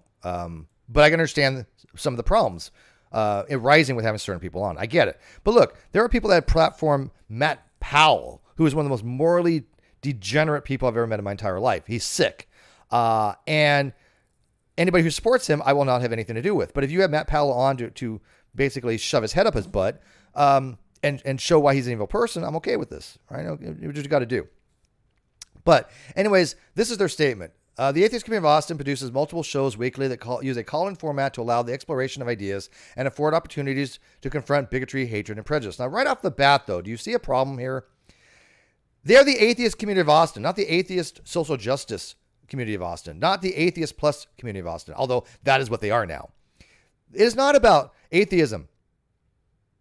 It is about bigotry, hatred, and prejudice. And again, I'm not saying those things are not important to fight against. They very much are. But the problem is you have a show about atheism, not about hatred, bigotry, and prejudice. Those should be completely different topics, right? But they have to cater to their audience, which is now full of woke people. It is no longer about explaining to people why there is no God. It's not about explaining why theist arguments are bad. It's not about talking about why theists believe what they believe. It is all about, let's talk about why this person is a homophobe, why this person is a transphobe, why this person is a bigot, which is, again, those absolutely are things that should be discussed for people that are those things. Stephen Anderson's of the world, Matt Powell's of the world, Ken Hovind's of the world. They're absolutely bigoted, racist, transphobic, whatever you want to call them. They're evil people. That should be called out, right? But that is something unrelated to atheism. And this is why Atheism Plus fails. One of the ACA's programs recently took a live call from an individual who had, in the past, personally attacked by doxing, harassing, and blackmailing hosts who are associated with another ACA program. That was Truth Wanted. And again, we are talking about Ontangelo. We regret allowing this caller on the ACA show and apologize for any distress it may have caused. Again, from what I understand, Matt wanted this type of apology to be on Truth Wanted. Truth Wanted didn't have it, however. The caller's behavior are inconsistent with ACA's value, and we are concerned that allowing this caller airtime for any topic or any ACA shows contradicts the ACA core's position. Okay, here's the issue that I'm having, though. You recognize there's going to be theists out there that have these radical positions. You recognize there are going to be theists out there that are going to be bigoted. They are going to be against gay marriage. They are going to be against homosexual lifestyles. These people are the ones that we know exist out there that you should argue against. What are you going to do? Isolate every theist that disagrees with you on those particular issues? Now, I understand moving to the point where you're harassing, doxing, and blackmailing. Of course, I get that. That has crossed the line to an infinite degree. But if you're just going to isolate people that are theists that are going to be against things like gay marriage or that are transphobic, is this any surprise to you that this is some of their positions? It's certainly not to me, because they're taking it from to me, an extremely radical and inappropriate and grossly immoral view of the Bible. But it's not inconsistent. That's the difference. You can have a position that's consistent with your beliefs that is just morally egregious. Doesn't mean it's inconsistent. Theists who are consistent in their belief that they are against gays is in accordance with Leviticus. But of course, people that know the Bible will argue that Leviticus is no longer relevant or is never relevant at the time, or there is more complexities to the Levitical code and the 613 mitzvahs, if I believe what they're called. And so this is like, wait a minute, you're having theists call in on these topics, and yet you're saying we don't want to have racist or bigoted hatred, prejudice on the show. But this is with the type of caller you're going to get most of the time, right? Because it's no longer talking about whether God exists or not. And especially because it's no longer about God existing and not existing. It's a matter of, you believe God exists, explain to us why, convince us why, give us demonstrations, blah, blah, blah. And we're going to sit here and laugh at you and say that you're wrong, and then say we don't believe you. That's the entire crux of the Atheist Experience. This is why a lot more people come to other shows. This is why people watch me. I don't do that. If I have a theist on, I'm going to explain to them why I believe they're wrong. Or at least, even if I don't hold the position there is no God, I'm going to explain to them why their argument is poor, and why that some arguments against the existence of God are very good. They're decent arguments. I'm a huge fan of the evidential problem of evil. And I think some of the theodicies don't work very well. One or two of them by Plantinga may work to some degree, but they go off the rail very quickly. But a lot of them will not even talk about theodicies and the apologetics and why the apologetics are wrong and why the evidential problem of evil is a pretty good argument against the existence of any kind of moral being. Again, the problem of divine hiddenness. But again, you don't really see the atheist communities talking about those particular arguments. Why? Because it puts the burden of proof onto them to give reasons why they hold the position God does not exist, and they don't want to do that on their shows. And I get that. It's time consuming. But off their shows, yes, they definitely should be talking about that more if they're going to have atheism in their name, in my opinion. The ACA is rigorously reviewing our policies to protect against the recurrence of this issue and further clarify show protocols. What are you going to have on? I mean, what are you going to have on at this point? You want theists to call in who disagree with you, and then when they do, you're going to just say, oh, well, we can't have the discussion on that topic because protocols? I don't know. We are making these changes to safeguard our host. Safeguard our host? Really? Look. You cannot safeguard your host and volunteers. These are not safe zones. These are not safe spaces. The ACA has become a bubble of their own design, that they are a safe space by their own making. And if you disagree with that safe space, you are shunned and kicked out of their safe space. I see, Tangela, I see you in the back channel there. I cannot have you on this particular episode. I've made that decision. I will get into that, but I apologize to you. I know I did invite you. I do recognize that. But I cannot have you on this particular episode. I hope you understand, but I want it to be about the topics, and I want it to be about what I'm discussing, and to have you on would I think would not add any value to this particular episode. So, and by the way, he did leave the back, so I appreciate that. All right, so moving on, and this is a rare occurrence. I do have a policy on my other channel that if I talk about somebody, I think they have a right to come on for the most part, if they're not just a crappy troll that just has said evil things about me, which Tangela has to some degree, but whatever. I got a pretty thick skin. But for the most part, this particular episode is going to be a kind of one-off from that because I do want to get the information out. All right, so you notice how they say this? We're making sure these changes to safeguard our hosts and volunteers. From what? People that disagree with them, people that are bad people. You're not gonna be able to do that. Now, if they mean by safeguard them against doxing and harassing and blackmailing, sure, I can get aboard on that, right? Of course, you don't want your host to be blackmailed. I had that happen with me, with one of my hosts. I absolutely believe that I was being extorted. Long story short, not going to go there. But yes, that was my opinion. And I can understand you don't want somebody to be extorted or blackmailed or have bigotry against. But these are not safe spaces when it comes to the topics. If somebody is being homophobic, they're going to be homophobic regardless. And now some of those people, I believe, may be able to see the light and can convince them their position is morally egregious. But that's up to you to have those discussions with them or not. It's up to you to decide whether you want to engage with that person or not. And you certainly cannot tell other channels who they cannot or can engage with. But in this particular case, all these channels are basically owned by the ACA, so they're able to do that with a lot more force, even though Truth Wanted was not Matt's show. But my shows, nobody tells me how to run them. Nobody. My shows are predicated on the position that informed opinions are sacred and that I decide who I want on, when I want on, why I want on, for any reason that I want on. And if people want to watch that, great. If they don't, that's fine too. I begrudge them not. But I certainly want to disabuse anybody of the notion that people are going to tell me who I can and cannot have on. But the reason I'm not having Tangela on is not because I was told not to have him on, even though I kind of was, but that's not the reason. But it's because I actually trusted two other people that gave me some, I think, sagacious advice on it. Okay, so going on here though, they definitely want to save Simone. And by the way, I'm seriously not paying that much attention to the live chat, and I do apologize. I only got so many monitors up here, but I will get to it. I just glanced over. I see my name.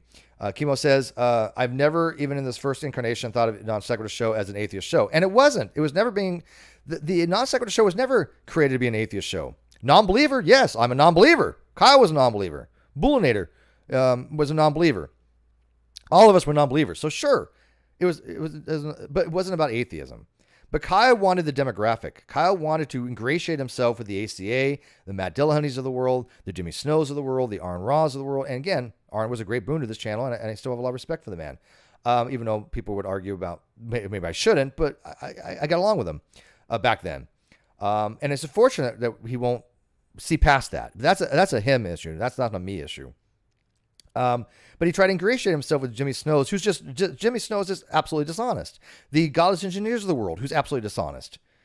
I'm not going to go so that far that with Matt Dillahunty, but I will say that Jimmy Snow is infinitely worse than anything Matt Dillahunty has ever done. Infinitely worse. And that's who he was trying to buddy up with. But it was never to be about an atheist show. They wanted to form an atheist show afterwards, by all means. But that's not what this show was about. It was if you want to call it atheist, agnostic, non-believer, where it's more of inclusive things, I'm not going to begrudge you of that. But it definitely was not predicated on to be an atheist show. It was predicated on, yes, non-believer skepticism, anti-flat earth, anti-flat earth and anti-young earth creationism. And I don't mean just non-belief of young earth creationism. I don't mean just non-belief of flat earth. I don't mean just, we don't believe flat earthers. It is, no, flat earth is wrong. Let me show you why it's wrong. Young earth creationism is wrong. Let me show you why it's wrong. Those are the things that we predicated upon. This is what I detest the atheist communities out there going, we just don't believe you. You know what? Get some balls. Get some balls. Because most of them do believe there are no gods. Matter of fact, if you go watch my other videos on my other channel in the last couple of days, and I really hope that you do, I had people go into my live chat, and I had people going into my comment section telling me that Matt Dillahunty doesn't hold the position there is no God. That's nonsense. I can tell you right now, I know for a fact he believes there's no God. He's said it many, many times. He has said himself, his position is that all gods are imaginary. He has a shirt that says gods are pretend, or God is pretend. He has said, I hold the positive belief there is no gods. I have the belief that the God, the universe is devoid of gods, that all gods presented to him and not presented to him, his words, are imaginary.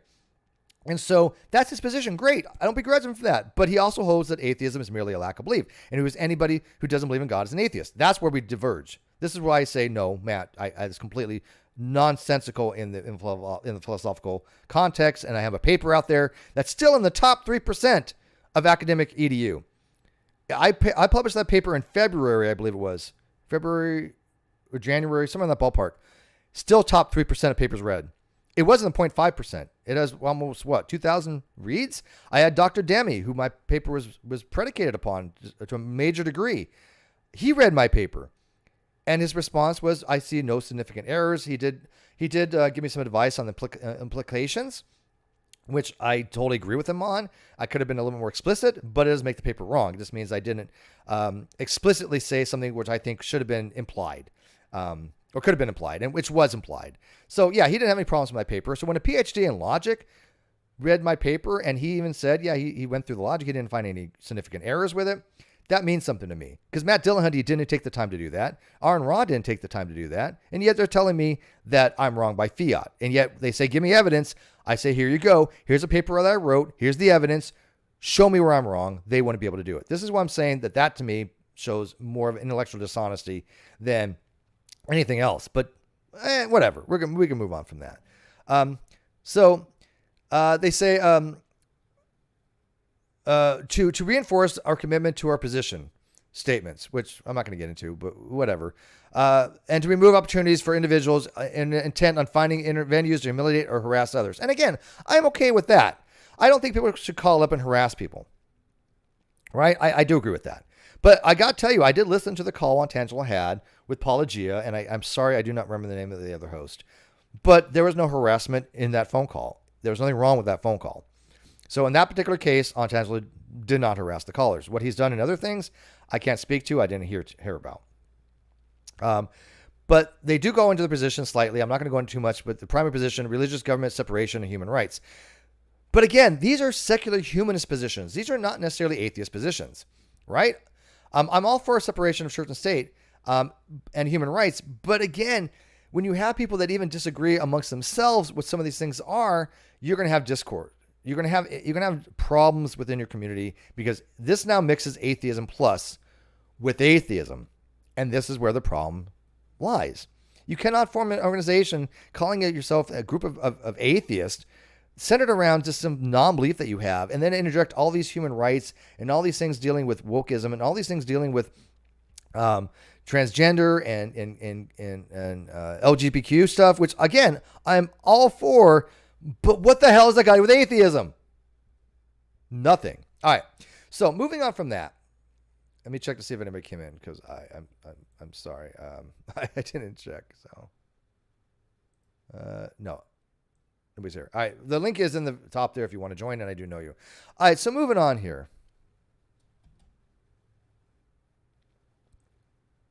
I got to fix this real quick. All right. So like I said, I do not show people's DMs. And one of the reasons I do that is I want people to message me without fear of me showing people what they said, because it can be taken out of context. 9 times out of 10, when you show DMs from somebody, they're not going to be in context. And we all know this from experience. And so even when you have a falling out with somebody, I want people to know that their DMs are safe with me. I still haven't shown DMs from people that I've had fallings out with because I don't think it's appropriate to do so. Unless there's major reasons, legal reasons, or it gets to the point where you're being accused of something so egregious that you have no choice. Like when I have dishonest people like, Laura saying that I sexually harassed her when I knew her, to be trans, that's just insanity, right? So those kinds of things, yes, I'll show. But for the most part, no. And so I have no reason to show Arden's DMs to me, nor will I do it unless she gave me permission, which she didn't do. I did ask her if she wanted to make a statement. She never got back to me on it. But I will talk about what she said. Godless Scummer says, I don't think the issue was anything Ontangelo said on the call. I think the issue was that he allowed on the first place. I think you're right. Yes, I agree. Yeah, I agree. Yeah. By the way, because I'm not paying that much attention to the chat, unfortunately, if you want to get something to me, just put at the NonSequitur Show. It'll come up as orange and I can read it better. And by the way, I have no plum out there. One of these days, no, I would love to have you back on the channel.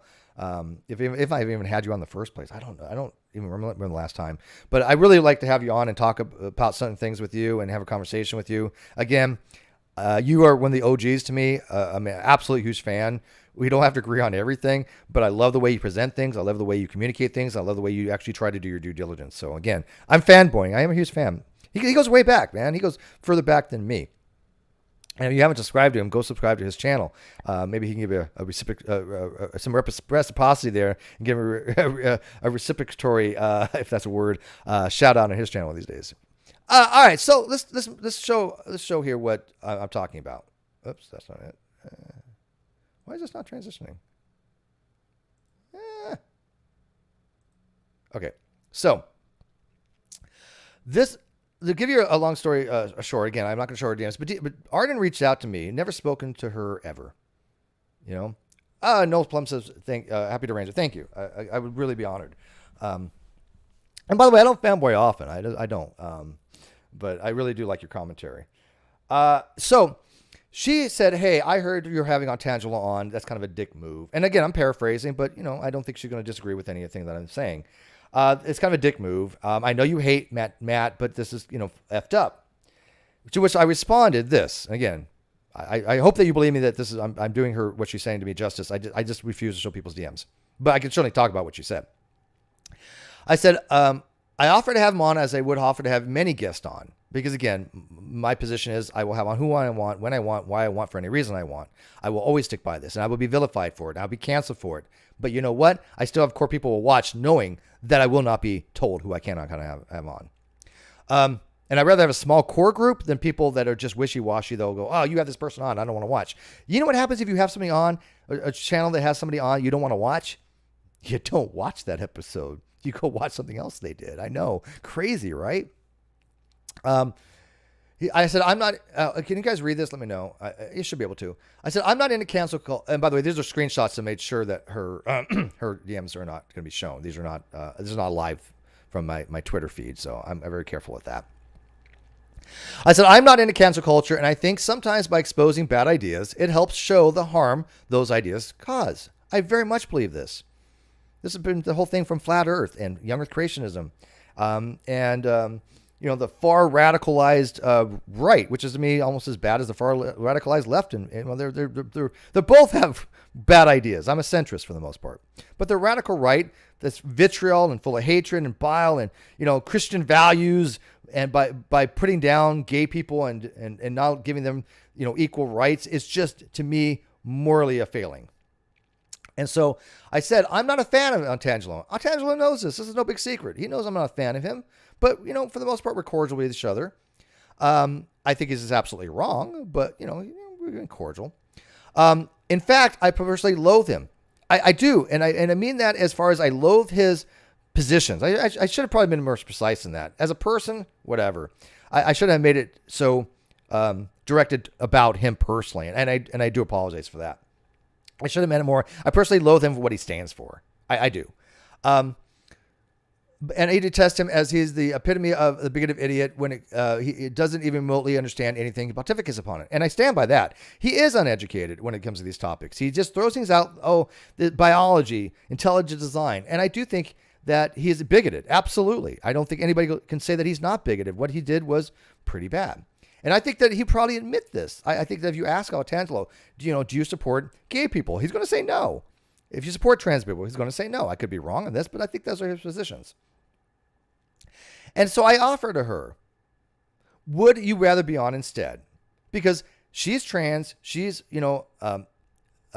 intimately familiar with the situation because she was, a huge part of it. She's Matt Dillahunty's girlfriend. Her voice would be somebody of interest to have on the channel to discuss this.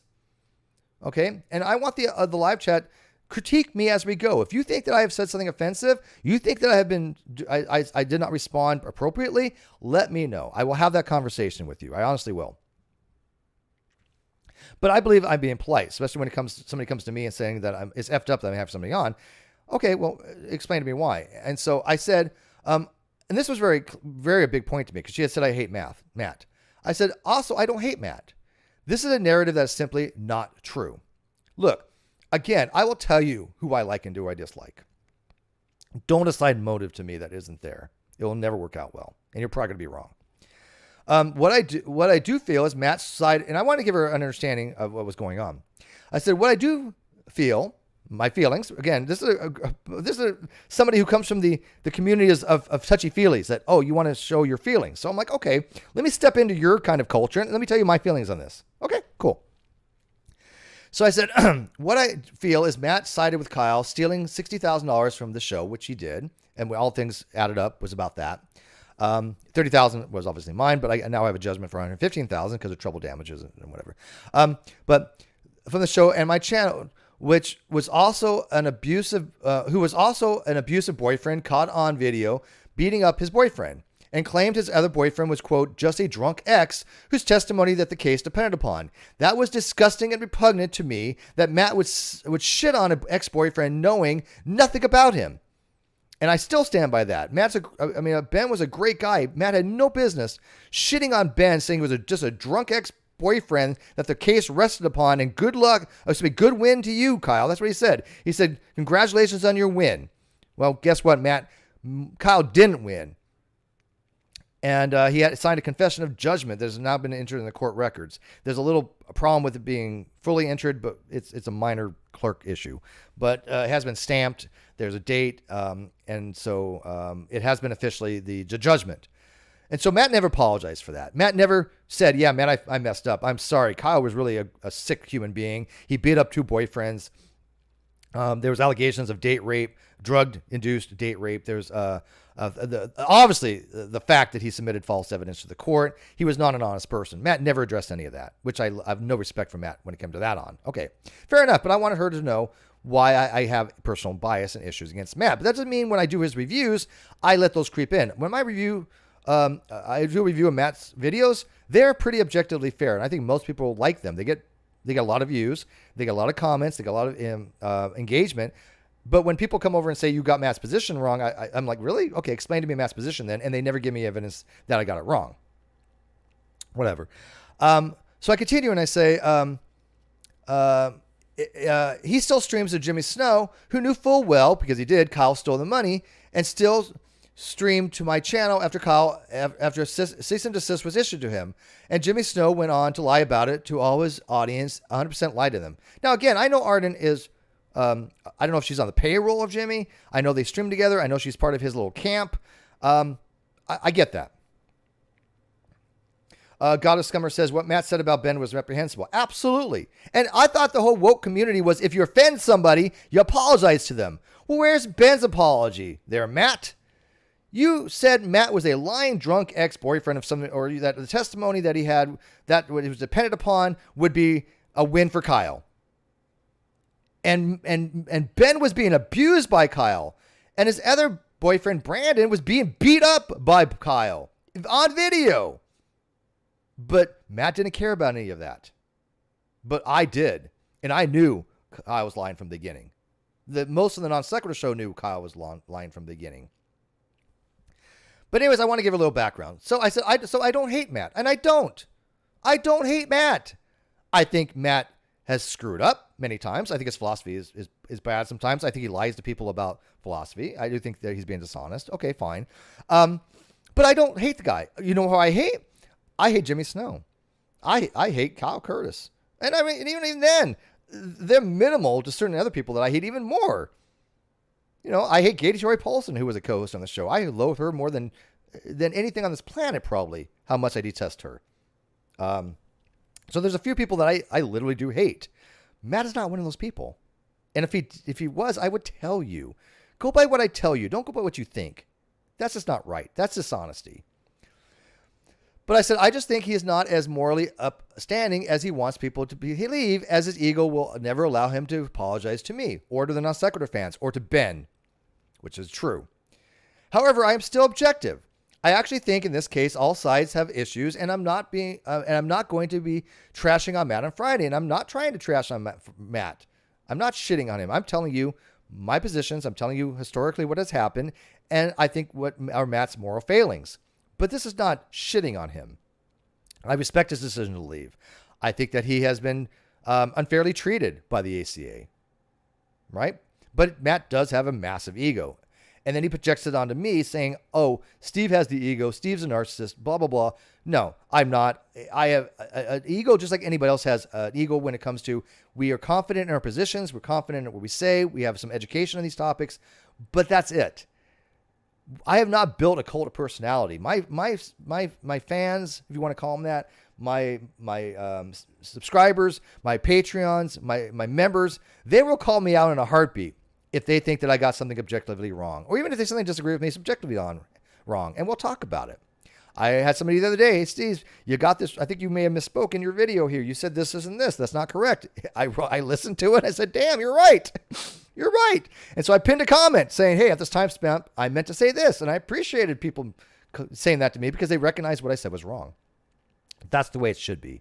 That's a robust community, right? And so I said, I think he had reasons for what he did, as the ACA is a cult of personality now and a cult of corporate rules rather than being about atheism, which I absolutely believe. You know, I absolutely believe that it's about corporate stuff now, which, by the way, it has no choice. I mean, they are a corporation. They have to abide by certain rules. I get that. So I said, I also said, I think you have me all wrong, which I really do think that she does. I mean, you're going to go to somebody's DMs and you're going to try to have a conversation with them. Have a little respect. Have a little decorum. Have a little bit of, hey, let's start things off, in a neutral way and then go from there. That's what I do with everybody. Everybody's neutral to me that I don't know because I don't know if they're a good person or a bad person. I just know that I know nothing about them. So they are literally neutral. And then I move that up and down based upon things that they say to me or do to me or about people that I care about. Or even people that I don't even know. If I never met somebody, but that person that I'm being aware of is being treated badly by somebody, yeah, I'm probably going to think a little bit less of that person that's treating somebody else poorly, merely because they have a different opinion. So, I said my intent is to not go after Matt, which is not. This video here is not to go after Matt at all. I'm explaining the situations, the kerfuffles, and then weighing in on them. And again, I'm not criticizing Matt for leaving. My intent is to discuss the subjects, and Matt has recused himself from that with me. He won't even attempt to refute my paper, will he? Because I'm quite confident he can't. But I say that when I think Matt is right. I just did a video on it, and I said, yeah, look, in this video, I think that Matt makes a lot of good points. Okay, so I'm objective. But Matt will never be able to refute my paper because I don't think he has a skill set to do it, and I don't think that my paper is that refutable. If it would have been by now, probably. I mean, many people have read my paper. Many experts have read my paper. They have not been able to refute it. Now, some idiot's going to come along and say, Steve had a fallacy. Steve says this is a fallacy, argumentium ad vericendium, or appeal to authority. No, I did not say my paper happens to be right because experts agree with it. That would be a fallacy. What I said was experts that have read with it have not found fault. That's a statement of fact. Doesn't mean my paper is true. It just means it lends credibility to it and supports the probability that my paper is probably true. But that doesn't mean that it actually is. Right? I mean, I can't make that argument. But if you're an expert or even a non-expert and you read my paper, find fault with it. Go ahead. All right, moving on here.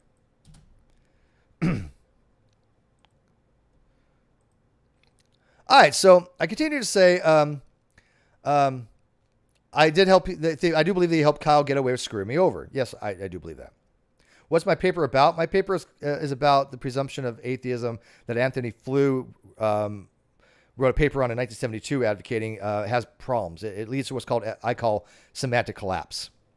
And so I use what's called a symbiotic square of opposition that Dr. Burgess Jackson and Dr. Demi used to kind of explain the logical understandings of positions of atheism, theism, agnosticism, non-theism, non-atheism, and non-agnosticism in a logical format.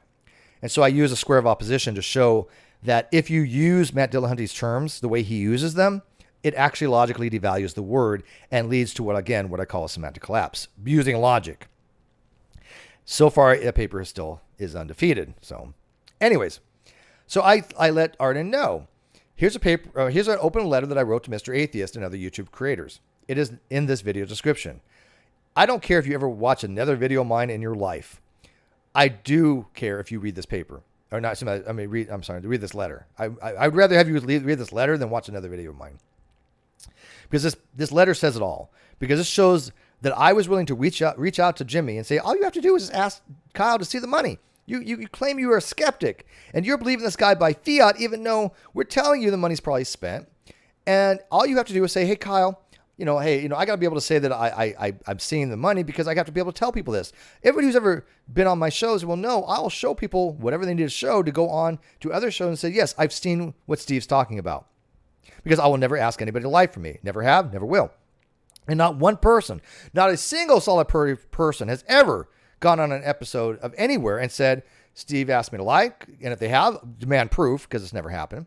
But more so over, they've never said, hey, I've never seen the evidence, but, Steve asked me to say that I have. It just never has happened. This never has happened. If they ever does, they're lying. Simple as that. Where's the evidence for that? So I want people to read this open letter to Mr. Atheist, show him what a douche he really is, because all he had to do was do that. And I even told Mr. Atheist, I'll take him at his word, because if he would lie about it, it would come out later on, which I knew it would. And so I wanted to see if Mr. Atheist would lie about it or not. But he didn't even bother to ask Kyle. And so it proved to me that Jimmy had no interest in whether Kyle was telling the truth or not. He was going to believe that Kyle was going to screw me over. He was going to go with the winning team. And they would run off into the sunset holding hands together, singing kumbaya, and how evil Steve McRae is. That didn't happen. All right. So again, I'm giving her my reasoning for things. And I say, I also wrote two open letters, one to Jimmy and one to Matt. And again, the one about Matt was explaining to Matt why he's getting my positions wrong. Matt Dillahunty loves to strawman me. He has said so many things about my positions that are wrong, I cannot even begin to tell you. But I did put like 5 or 6 of them in my open letter to Matt Dillahunty because he thinks I'm a prescriptionist. I'm not. He doesn't understand my positions at all. And so I said, which tells me a great deal about their positions on screwing me over and helping Kyle steal $60,000. If you want to get up to speed on, as you maybe are unaware of exactly what happened, and I gave her my papers. Okay, simple as that, right? Simple as that.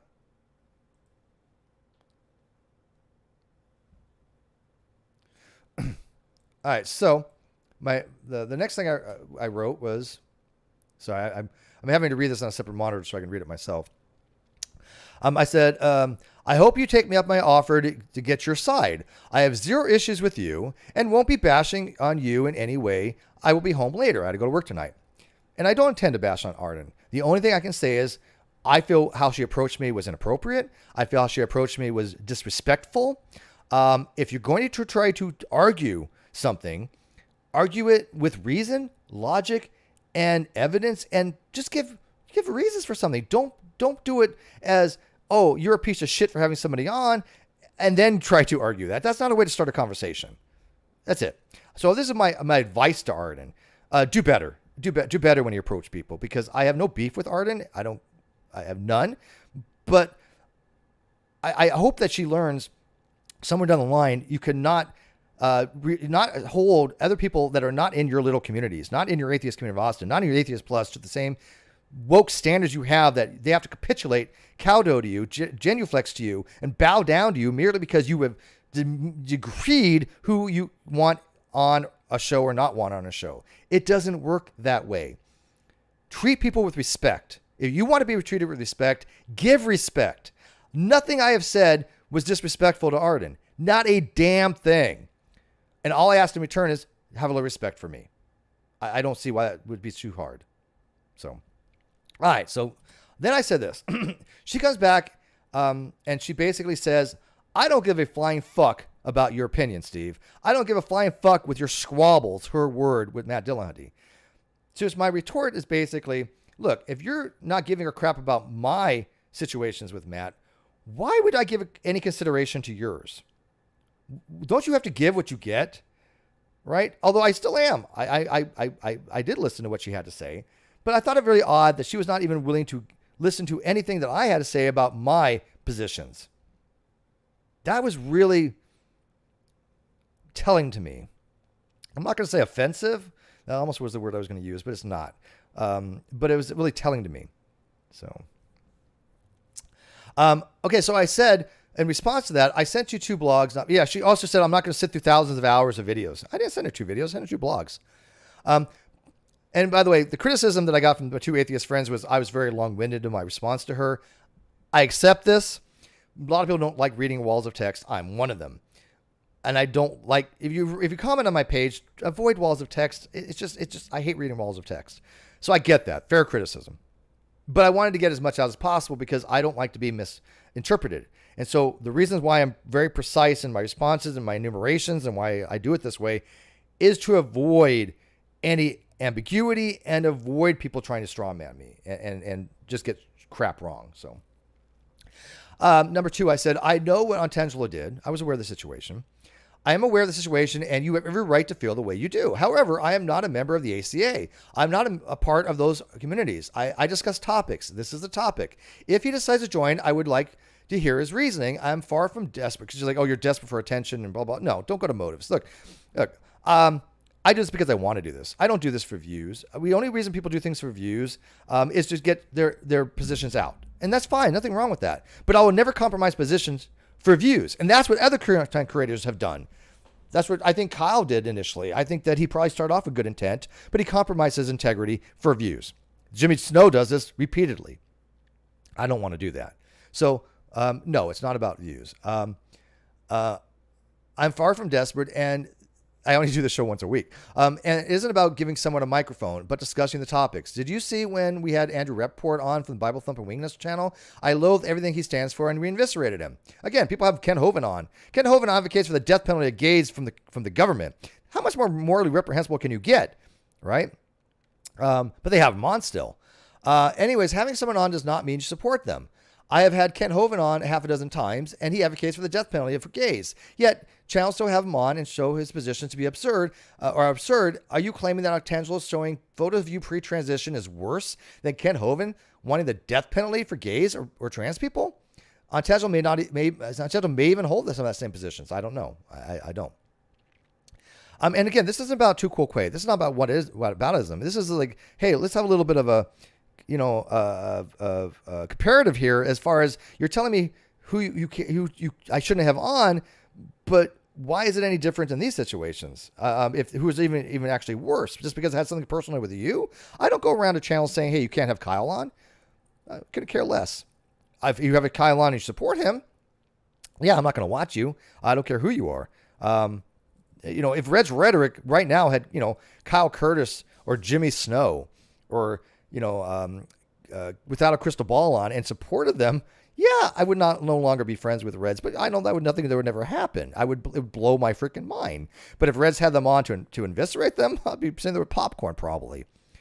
But I trust Reds with my life. I really, honest to God, do. He has been the one stable force of all the people I've ever met on the internet. Reds Rhetoric has been the one consistent person throughout all of it. And he knows for a fact that if he needs a kidney, he's got it. Matter of fact, you might even get both if you need it. And I have the utmost respect for that. That is what a true friend is. Number 3, I'm getting all mushy here. 3, it isn't a free, because she said, something about arguing about free speech stuff. It's not free speech having them on. I didn't make such an argument. Number 3, it isn't a free speech issue, and never did I make such a claim. No one has free speech on someone else's platform, not even YouTube. What I'm doing is what I have done since the inception of the show, discussing difficult topics like adults, which I think we've done. I think we've discussed this as adults. Long-winded, I get it. This is going to be a long episode, a lot to get over, and I apologize for that. But I would like to think that the people having these discourses are on a level to have the discourse on a higher intellectual level, or at least be an adult about it. Because those other channels, they don't have those types of discourse. They don't. They just, it's all about, oh, I feel hurt. You're a bad person. Let's go after this person, attack them, belittle them in the ground, then cancel them. Like they tried to do with Rachel Oates, tried to do with Rationality Rules. Said, you're not stupid either. I don't find Arden to be stupid. I've listened to her. She seems to have a pretty good handle on certain things. And I would hope that you realize that you could put your own, I hope you could, I said, and I hope you realize that if you could only put your own personal, you're not stupid either. And I would hope you realize that if you could put your own personal bias aside, I do not intend to promote him if he shows. I intend to vilify him. And Antangelo is well aware of this. I will vilify him for what he has done. I don't support Antangelo. I think his positions are absurd. Across the board, not just on the social political aspects, but on the fundamental science aspects. And 4, I said, I am neither hostile nor contrarian, because she's trying to argue that the only reason I have this episode and was going to have Antangelo on was to be hostile and contrarian. I've been neither. I am not hostile, and I loathe contrarians. My positions are mine. I stand by them. I don't give you my positions that are false. I do not say I will argue for something that I do not actually believe, just for the sake of argument. This is one of those issues I have done with the ACA and those in the Atheism Plus movement. This is one of those issues I have with the ACA and the others in the Atheism Plus movement. They attack people's motives instead of their reasoning and arguments. I'm about having the discussion. I cannot make it any clearer than that.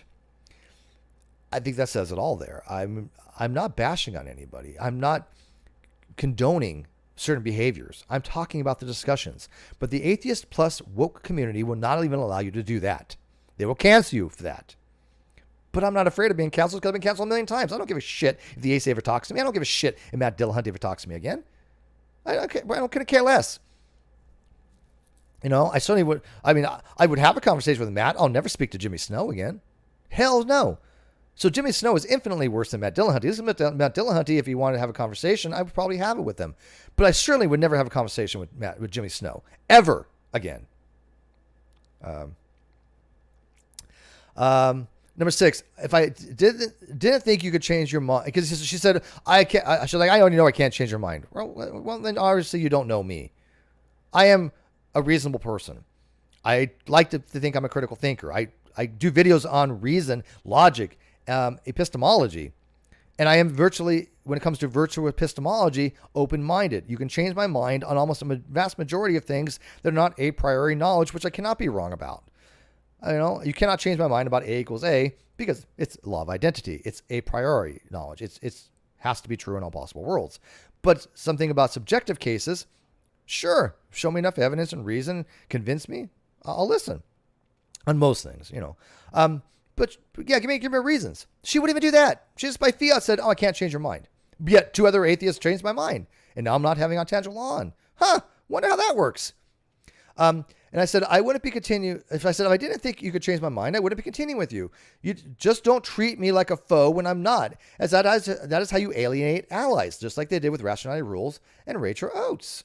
I'm not a foe. I'm an ally when it comes to the LGBTQs. This whole channel was started predicating upon that. We had a lot of shows on that. My co-host was gay. My producer was gay or bi, depending on how he wanted to address it. But 3 people involved in the NonSequitur show, 2 of them were LGBTQ+. What does that tell you? I said, I am not a fan of cancel culture because someone is slighted. I never called on, and I can't read the bottom here. One sec. Did I get in the next screenshot? Yeah, I got the next screenshot. I said I never call. Where does I leave off here? I never called on Matt or Jimmy to be canceled, even though what they did both to me was far worse than what Auntangelo did to you from my perspective. You know, what they did to me was help lead to a 2.5-year lawsuit. So we all have our personal bias in these things, but we can't expect everyone else to have those same biases. I think that's fair. Nobody blocked you. I haven't seen anybody blocked. April has been very good about not blocking people. So, but from my perspective, yes, I'm absolutely going to think that what Matt and Jimmy Snow did to me was far more egregious than what Tangela did to Arden, because personally to me. And she's going to think what Tangela did to her was worse. I get it. I get it. It affects us personally. I understand that.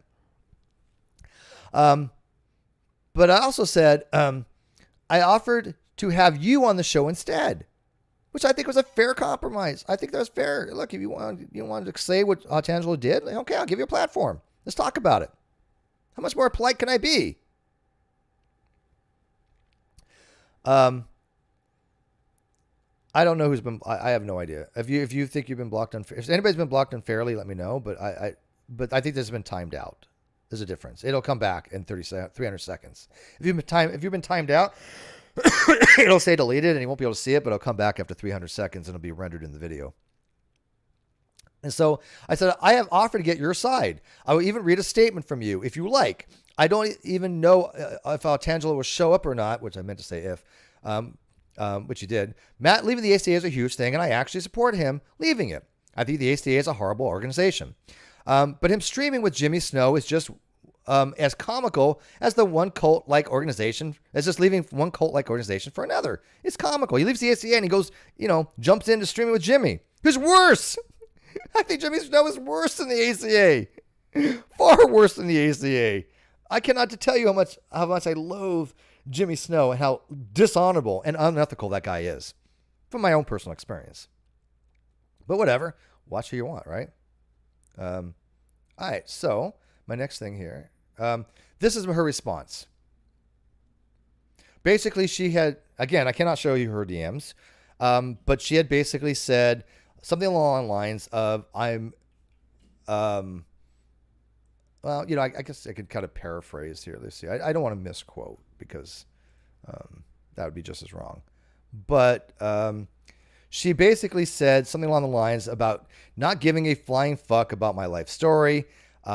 She's not caring about any word games I'm playing, which I'm not. I do not play semantic word games. I never have, never will. That is when I actually call out people for playing word games, like Bev just did on Red's channel. He was playing word games about the term level. She says she cares about, she thinks she's caring about my motives. She doesn't understand my motives. She got those wrong. But the last thing she basically said to me was, she called me a self-obsessed jackass and goodbye forever, and then blocked me. Okay, please weigh in on this. There's nothing that I said to her that in any way I think would require a response like that. I am not self-obsessed by any means. Matt Dillahunty is. He has a huge ego. But I'm the antithesis of that if you actually got to know me, which some people bother to do. You can listen to things all you want, but you know what? Listening to people about me and actually getting to know me are vastly different things. And then call me a jackass for what? For offering to have her on instead? I mean, again, did I offend her in any situations here? I mean, that's the entire, that literally is everything that I said to her. Everything I showed you is literally everything I wrote to her. Did anything I say, was that offensive to somehow? No, it seems like she just came in looking for a fight and not bothering to actually have a rational dialogue, which again is the whole point of Atheism Plus, is to shut down communication. It is not to foster it. It's not to have the dialogue. And this show's not about that. This show is predicated on having discussions that some people may not like having. But you know what you do? You don't have those discussions. You don't go into those types of dialogues. you know? So, let's kind of do a wrap up here. I'm going to go look at the live chat here. Somebody had mentioned to me, from their view, Tangelo did worse because doxing a transgender person may lead to way worse than results in a lawsuit. Transgender people get killed all the time. By the same token, I've had people threaten my life too. I have people that stalk me. I have people that look into my history. I have people that do all kinds of shady shit with me that I feel that if they actually met me in real life, they'd try to kill me. So yeah, it led to the same things with me. By them supporting Kyle, think of all the fuckery that's come from that, you know? By the way, I hope this is not the person that I think they are, because if they are, I'm going to block them. But I'm going to assume not for right now. But again, there's nothing that I said that was offensive. If somebody took offense to that, I think that's on them. So, because I was more than willing to listen to them, and I did change my mind on it. So, anyways, that's going to wrap up this, man. I'm beat. This is a very difficult discussion when it comes to this because there was a lot to go over. I personally think I did it justice. I was objective as possible. I think, again, Arden coming to me with her issues is fine, but the way she did about it was completely, I think, inappropriate. I know I'm never going to get it. I know I'm not going to get an apology. I get that. But I don't think I was offensive to her in any way, shape, or form. I really don't. And I still have no beef with her. I'm not going to bring it up again, probably. I have no reason to. But what say you guys? Please leave me a comment in the video description what you think, but do so respectfully. Again, people that are going to bash on anybody who's trans or gay, you're going to get deleted right off the bat. It's just not going to happen. This is not going to happen. I'm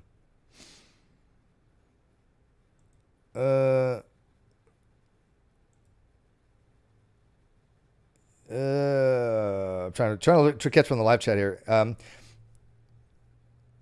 Plenty of people who are canceled would never violate TOS. That's true. Yeah, and that's what the woke culture does. They try to get people canceled, and they create things to get them canceled, right?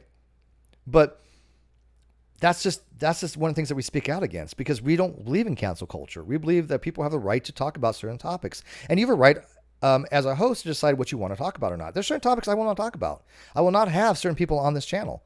I do not like talking to people who believe the Holocaust didn't happen. I don't want to deal with those types of people. They're disgusting to me. I don't want to deal with white supremacists. They're disgusting to me. But you have people that are willing to talk to white supremacists to try to change their minds. Okay, fine. Do that on other channels. I don't want to really have those things on this channel. Just as personal decisions I've made. You know? So, anyways, like I said, I'm going to wrap this up. I appreciate the people that support this channel, the people that have become members, the people that have become Patreon. I really do appreciate it. I know that this channel will never be what it could have been. I believe that, it has legs cut out from it, from dishonest people. But I'm still going to do what I want to do on this particular channel. I will do it every Friday because I have Fridays off because I've requested that I have a specific day to do NonSequitur, and I'll try to do it every week. Bring you interesting and sometimes diversive topics, and hope that people recognize that these topics are what that we talk about. It's not that we promote any particular position. Sometimes you just want to discuss what happened, and that's what I think was this episode. We discussed what happened in recap about the Kerfuffles, explain what happened with the NonSequitur show in regards to Jimmy Snow, Matt Dillahunty, and other former co-hosts of this channel, but. No, and that's not what I was. I wanted her to extend my position as well. If you're going to come to me about why you think why you're being filled like you are having an issue, and then you say that I hate Matt Dillahunty, I'm going to explain to you why I don't hate Matt Dillahunty. So what I did was I was explaining why I don't hate Matt Dillahunty, but why I do have some personal bias against him. That's all it was. That's all it was. Simple as that. But there's nothing that I said to her that was offensive. Absolutely nothing. And if somebody has a reasonable, articulate response to say that I did offend her, I really want to know why. But don't come out to me with some kind of woke bullshit because that's not going to fly. Say, oh, Steve, you offended her because you said something, blah, blah, blah. And they say, well, how's that offensive? She called me a self-absorbed jackass. Okay, I have a thick skin. I don't give a shit. That's offensive. Yeah, of course. But it's an invective. But whatever. I've said worse to people. I don't care. I've completely said worse to people. Doesn't bother me. But I think it was out of line, because I was not a self-obsessed jackass. I was actually very polite, So, all right. I look forward to your comments, then. I really do. But just like I said, be polite. I'd like to thank my mod, especially April. You handled it with professionalism, and went way above your normal mod duties, I'm sure, which, by the way, she has taken up on as volunteer, and I appreciate it immensely. Huge shout out to my mod April. And by the way, I do need more mods, but I'm very, very, very hesitant to give out mods anymore, for obviously specific reasons. So, all right, guys, thanks for wrapping this up. Look forward to seeing you next week. Please like, subscribe. Please share this video everywhere you can. I know that Rationality Rules said he's going to watch it, and I'm sure that other people are going to watch it and comment on it. All I ask that if you do so respectfully. Respect me, respect Arden, and even respect Matt in this particular positions for this topic of him leaving the ACA, because I don't think all three of us deserve anything disrespectful to try to talk about these topics. The woke community will try to shut down these types of things. That I'm not going to allow. But again, I did say that I wasn't going to have Tangelo on. I didn't have him on. I think that should be noted. So any issue Arden has with me, that's on her. So good night, guys, and we'll see you next week. Oh, actually, no, I'll see you on my other channel. Go subscribe to Steve McRae on my other channel and go watch some of the things I do over there. And with that, good night.